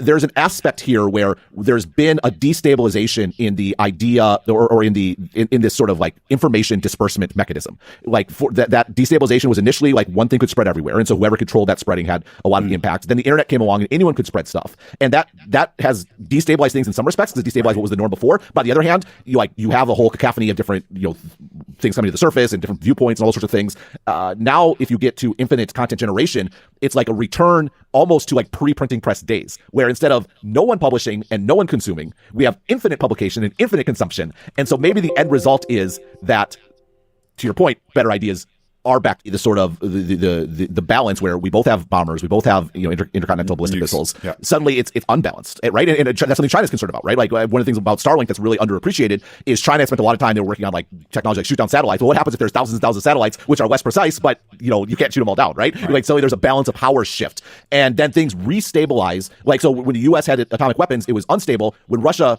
the USSR acquired atomic weapons, it actually was stabilizing in a sense, right? And it's crazy, like mutually assured destruction. That sounds insane, but it actually ended up being quite stable, right? There's an aspect here where there's been a destabilization in the idea or in this sort of like information disbursement mechanism. Like for that there's sort of a concept in like military strategy of it's very destabilizing when one country or one power develops some sort of capability that the other one can't match, right? And so, like, one of the things that the Soviet Union, the late Soviet Union was concerned about was the Americans, the whole Star Wars, missile defense sort of concept. If the U.S. actually pulled that off, then suddenly the sort of the balance where we both have bombers, we both have intercontinental ballistic missiles. Yeah. Suddenly it's unbalanced, right? And that's something China's concerned about, right? Like one of the things about Starlink that's really underappreciated is China spent a lot of time. They were working on like technology like shoot down satellites. Well, what happens if there's thousands and thousands of satellites which are less precise, but you can't shoot them all down, right? Like suddenly there's a balance of power shift, and then things restabilize. Like so, when the U.S. had atomic weapons, it was unstable. When Russia, the USSR acquired atomic weapons, it actually was stabilizing in a sense, right? And it's crazy, like mutually assured destruction. That sounds insane, but it actually ended up being quite stable, right? There's an aspect here where there's the thing that becomes super valuable, execution becomes cheap. The thing that becomes super valuable is the good idea in the first place. Yeah, the analogy I would make is there's sort of a concept in like military strategy of it's very decent what the internet was to consumption, where there was a big shift and then there was the switch to zero. And there was a big shift where anyone can publish, and now there's a switch to zero where the actual publishing itself is free. Now again, it's not free, it costs money right now, but you can see the track that we're sort of going on. And what does that mean when content production is basically infinite? It's so interesting because I've always been a believer in ideas being cheap. It's execution that ends up being really important because anyone can have ideas. And what's interesting about this is I feel like it's starting to shift that balance where you now have computers that can help you with execution. You don't have to go out. You want to write something. You don't have to go out. And if you're not a writer, you have an idea, but you're not a writer. You don't have to go out and do the work to find a writer. Like what you said, do the work to go out and find a person with a printing press or get it all set up. I feel like this is starting to shift the world more in that direction. Like you want to start a business. I mean, it's obviously not at the point of writing code, but like you can start to see the initial seeds. You can imagine it getting there, yeah. Right. And it's like, this is again, if this plays out, this extrapolates, like it gets the closed loop feedback to make it really good. It becomes, the thing that becomes super valuable here is not the ability to execute on a good idea. The thing that becomes execution becomes cheap. The thing that becomes super valuable is the good idea in the first place. Yeah. The analogy I would make is there's sort of a concept in like military strategy of, it's very destabilizing when one country or one power develops some sort of capability that the other one can't match, right? And so, like, one of the things that the Soviet Union, the late Soviet Union was concerned about was the Americans, the whole Star Wars, missile defense sort of concept. If the U.S. actually pulled that off, then suddenly the sort of the balance where we both have bombers, we both have intercontinental ballistic missiles. Yeah. Suddenly it's unbalanced, right? And that's something China's concerned about, right? Like one of the things about Starlink that's really underappreciated is China spent a lot of time they were working on like technology like shoot down satellites. Well, what happens if there's thousands and thousands of satellites which are less precise, but you can't shoot them all down, right? Like suddenly there's a balance of power shift, and then things restabilize. Like so, when the U.S. had atomic weapons, it was unstable. When Russia, the USSR acquired atomic weapons, it actually was stabilizing in a sense, right? And it's crazy, like mutually assured destruction. That sounds insane, but it actually ended up being quite stable, right? There's an aspect here where there's been a destabilization in the idea or in this sort of like information disbursement mechanism. Like for that destabilization was initially like one thing could spread everywhere. And so whoever controlled that spreading had a lot of impact. Then the internet came along and anyone could spread stuff. And that has destabilized things in some respects. It's destabilized what was the norm before. But on the other hand, you have a whole cacophony of different, things coming to the surface and different viewpoints and all sorts of things. Now, if you get to infinite content generation, it's like a return almost to like pre-printing press days, where instead of no one publishing and no one consuming, we have infinite publication and infinite consumption. And so maybe the end result is that, to your point, better ideas are back to being more important. Or maybe on a more darker side, being more charismatic, being more able to, in a world where people don't know what to believe, you're a very charismatic figure that can garner people to your, like shoot down satellites. Well, what happens if there's thousands and thousands of satellites which are less precise, but you can't shoot them all down, right? Like suddenly there's a balance of power shift, and then things restabilize. Like so, when the U.S. had atomic weapons, it was unstable. When Russia, the USSR acquired atomic weapons, it actually was stabilizing in a sense, right? And it's crazy, like mutually assured destruction. That sounds insane, but it actually ended up being quite stable, right? There's an aspect here where there's been a destabilization in the idea or in this sort of like information disbursement mechanism. Like for that destabilization was initially like one thing could spread everywhere. And so whoever controlled that spreading had a lot of impact. Then the internet came along and anyone could spread stuff. And that has destabilized things in some respects. It's destabilized what was the norm before. But on the other hand, you have a whole cacophony of different, things coming to the surface and different viewpoints and all sorts of things. Now, if you get to infinite content generation, it's like a return almost to like pre-printing press days, where instead of no one publishing and no one consuming, we have infinite publication and infinite consumption. And so maybe the end result is that, to your point, better ideas are back to being more important. Or maybe on a more darker side, being more charismatic, being more able to, in a world where people don't know what to believe, you're a very charismatic figure that can garner people to your cause, becomes a much more potent sort of bet in the world. I think you probably see that to an extent already.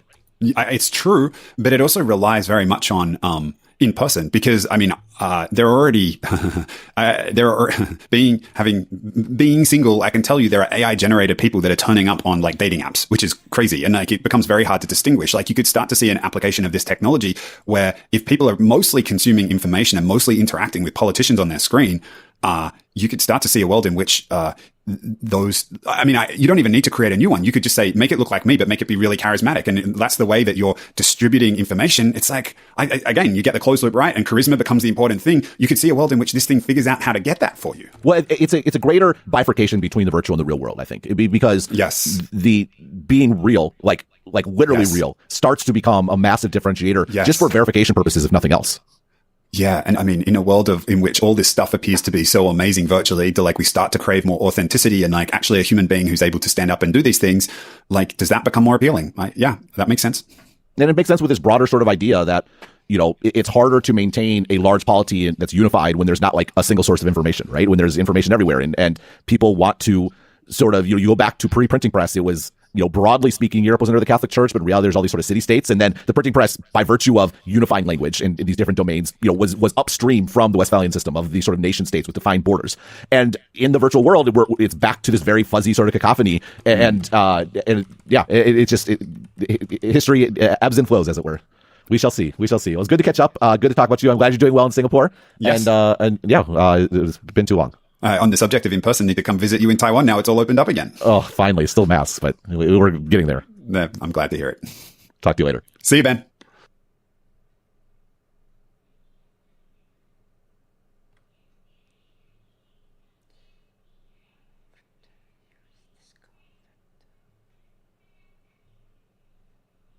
Once, and here we are. Cultural learning experience. It is true. It's also a case of